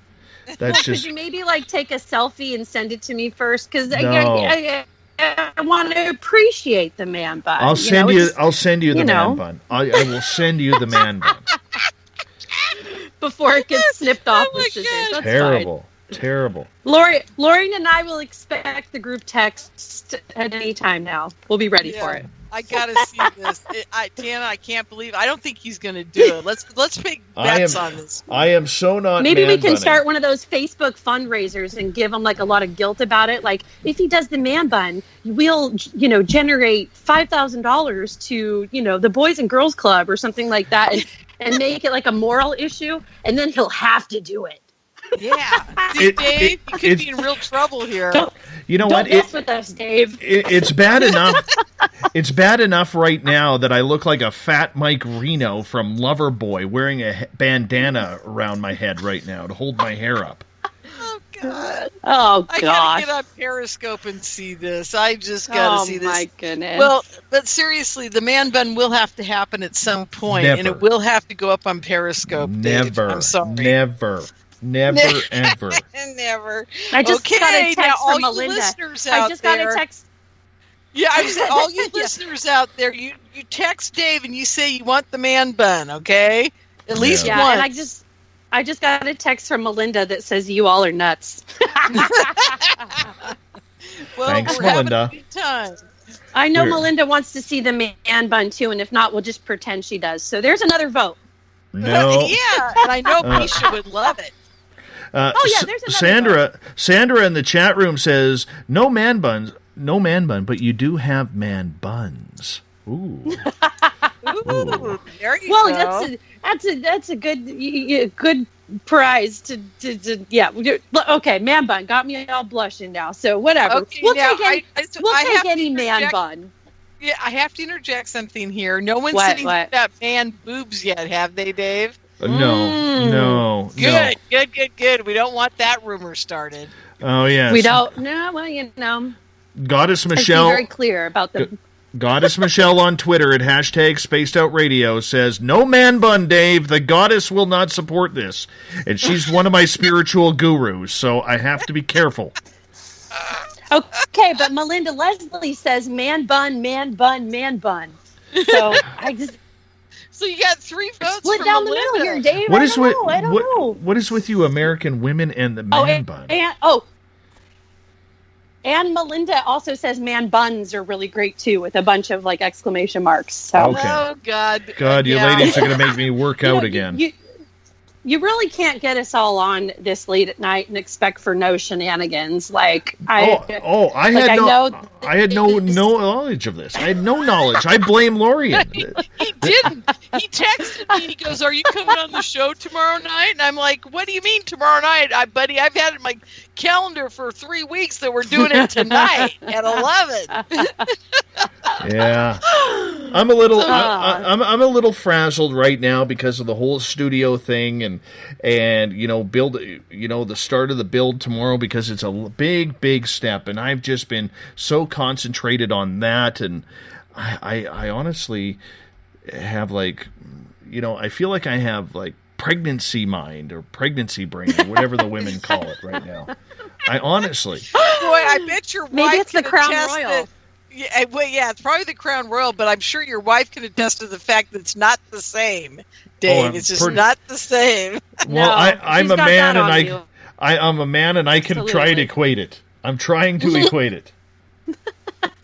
God, I almost spit my drink out all over my microphone. Oh my God! I gotta be careful. Mm-hmm. Oh my God. Okay, so now let's talk about what you're going to give Dave next time you see him for his birthday.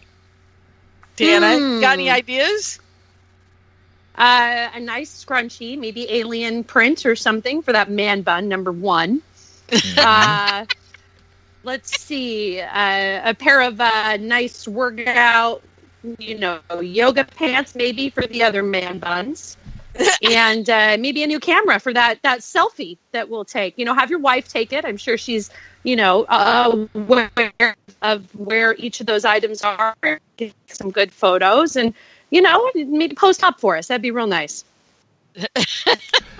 Yeah. I'm envisioning all this, Tana. It looks really kind of cool. I can see him with no shirt on, his yoga pants. No shirt. Yoga pants, really tight yoga pants with little aliens all over them. And they're neon. You know what's better? Yeah. Go ahead. I was gonna say one of those shirts with like the holes in it. One of the. Yeah, like one of the old rocker dudes. Yeah, I gotcha. That's cool. Yeah. Something like that. Yeah. Some alien socks. Yeah. I'd like the alien socks. Socks. Really? Okay. We'll remember that when we go get the outfit for you. Okay. Yeah. Wonderful. Yeah. Wonderful. Make an ass out of me. That would be just great. That would be just great. We're going to take pictures of it at the next conference and put it all over the internet. That's what we're going to do, right, Tana? Yeah, we're going to put it up on the big screen up by the podium. That's what we're wonderful. Coming up next to speak is Dave Scott. Wonderful. You never know he was a spiritual guru. Look at him in his finest attire. No. Okay. No. We're only saying this because we love you, Dave, and it's your birthday. And you're going to get some heckling on your birthday because your friends love you. We care about you, and we care about your man bun. And we care about your Instagram image, and we just want you to be successful, with good selfies and photo quality and content for days and days and days. I'm telling you right now, if you guys make me start eating things like kale and zucchini, I'm out. and that quinoa BS can go in the garbage too. Oh, God. Well, and there's one last thing I got to say about all this. Melinda and I, when we were in Vegas last, we went by the Sex something museum, and they had Melinda. I can hear Melinda now. She's rolling on the floor laughing. Oh my gosh! It has the what do they call it? The penis puppet. And Dave, if things get really bad for Dave, he can always go down to Las Vegas and get the job of the guy with the penis puppet act. So there you go, Dave. So if all falls through, that could be your next gig. So Melinda is messaging me, and she says my appearance on the show was respectable, and she's like laughing. And when I come on, you talk about penis puppets. Dave, what is this thing that we have going on here? It's like all of a sudden, there's man buns. And this is a UFO show, right? Should we... you know what it is? You get the rack degenerated. It's degenerated. Together, and it's only a matter of time. Yeah. We've degenerated. They call us... Yeah. They call us the Rack Pack, Dave. So we're, our name already has. Yes, I know. And I want to say thank you. Gotta be careful when you roll with us. I want to say thank you to Mr. A-Hole Skeptic on Twitter at #SpacedOutRadio. He's saying this objectification of men is an all too common abuse. Oh, thank you. I feel bad for him. Thank you. You know what? It is true. It's a serious subject, but I think when you know somebody and they're your friend and you know their temperament and I don't know. You're right. A-hole, whatever your name is. I actually, I'm a good California girl. I agree. So because we wouldn't want that to happen to us now, would we? Well, no, you're right. No, it's true. It's true. Well, it's totally right. I know. Now, I know. It is true. Yeah, and this is true. Is degenerated to the point where we need to say goodnight, Tana. All right. Tana. This is past 12 o'clock type talk, Tana. Oh, okay. Well, thank you, sweetie. Wish Dave another happy birthday all day tomorrow. Yes. Dave. Happy birthday all day tomorrow. Yes. It was great talking to you guys. Missed you all. You are a beautiful soul, Tana Newberry. A beautiful soul. Love you, dear. I'll talk to you soon. Thank you. Bye, guys. Love Good her. night. Love her. Night. She is just such awesome people. Such awesome people. She is truly one of my most amazing friends. You know, I'll tell you a little story about her. I'll tell you a little story about. Go ahead. I didn't even know. Tell the story of the Rack Pack and how we all came to be. But go ahead. Well, at your conference on night number 1, old Davey goes down and sends both Teresa and Tessa, who were at the conference with me, 2 of my listeners. They go get some beverages, shall we say? And the next thing I know, we're all in our room. There's Teresa, Tessa, myself. There's Tana and Grant Cameron. And we're all just sharing UFO and ghost stories right through the entire, for like 3-4 hours. It was just fantastic. Just fantastic. Wonderful. Having a couple of nice cold frosty beverages, sharing some UFO and ghost stories. It was fantastic. And that's where Grant actually said, Dave, I want to write your book. I'm like, yes, you can. You can. Thank God for Grant. You know, I missed him. I should have tried. I did. Actually, I hate to say this. I did try to reach him, but Grant is like he's one of these. Oh, what was that actress? I Want to Be Alone. You know, he yes. Once he gets home from his travels, he like hibernates like a bear, and he's like impossible to reach. So, it's pretty fun. But I did try to reach him. Maybe I'll cajole him to give you a call tomorrow during the show. We'll do that. I would love that. I did put him, love me some Grant Cameron. We got about 2.5 minutes before we got to get out of here. Oh, we do? Okay. Well, Yeah, maybe I'll tell everybody the story of the Rack Pack then. We were in the Melinda, Leslie, myself, Tana Newberry, Janet Lesson, Misha Johnston, and another person I can't think of right now. We were a whole bunch of women at this conference, and it was, again, pretty much all men speaking at it. And all of us girls were kind of, like, oh my God, how does this keep happening? And somebody said something about us complaining all the time. And I said, well, if we were the Rat Pack and we were like Dean and, all these guys, and we could just go up there and take over the whole conference. Too bad we're not the Rat Pack. And then I said, wait a minute. We're equally as good. We're women. We've got racks. And I said, I now hereby dub us all the Rack Pack. And everybody just bust out laughing. And it set the whole tone for the whole conference. And all the guys were like, every time we came in, they were like, oh, ladies, can we pull your chair out for you? And it was hysterical because the whole rest of the conference, all the women were treated like they were royalty. It was wonderful. So that's how it came to be. And we're now considered the Rack Pack. And, it was JJ Buckner. Yeah, Jocelyn. Yeah, it was just a bunch of us. And we were just, as usual, complaining about the fact that women in ufology are just so far and few between, especially on the stage. Right. There's a lot of us in the audience, but getting us on stage is just impossible these days. I don't know what's going on. As a matter of fact, you mentioned you heard me on Michael's show the other day. Yes. And I had my poster that I'm holding right here in my hand right now. I don't know if you guys can hear it wiggling, but it's got 13 people on it for this next conference coming up, and only one is a woman. And they did not mention one woman in all of the big print. Wonderful. Let me guess. Linda Moulton Howe? Yep, that's it. The only one.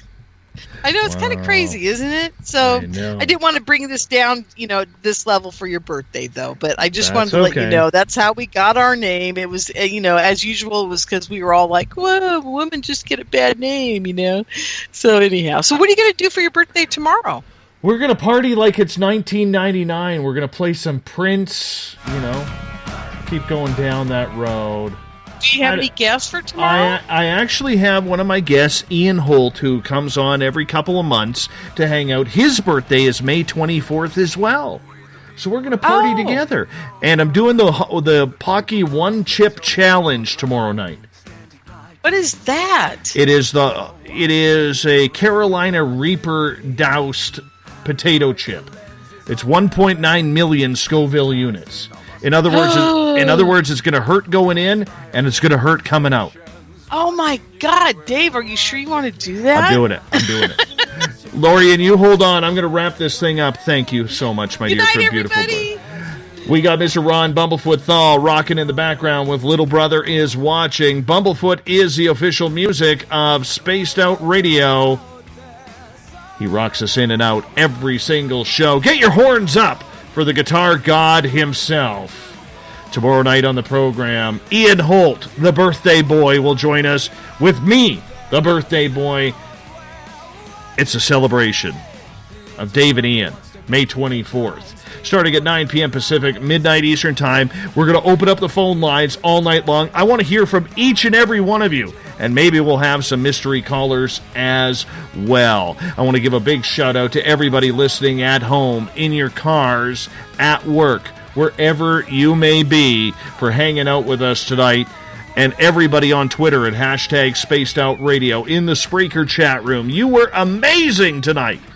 Packed house in the SOR Space Travelers, the Veterans Club, and everybody on Periscope, thank you so much. And for everybody who's sharing this show, helping us grow bigger and better every single night, I want to say a big thank you. Also, a big shout out to Michael Schratt, our guest, the first 2 hours of tonight's show, talking about all the weird and strange aircraft that were flying around the sky. Go check him out on YouTube. He's a phenomenal speaker. And of course, the beautiful Lorian. I love you, dear. Thank you so much for the surprise on the birthday. Now, for all of you, go have a good night. We'll see you again tomorrow, because together, my friends, we own the night. I'll talk to you in 21 hours from now. Mr. Bumblefoot, we need a favor. We need you to take us home. Good night.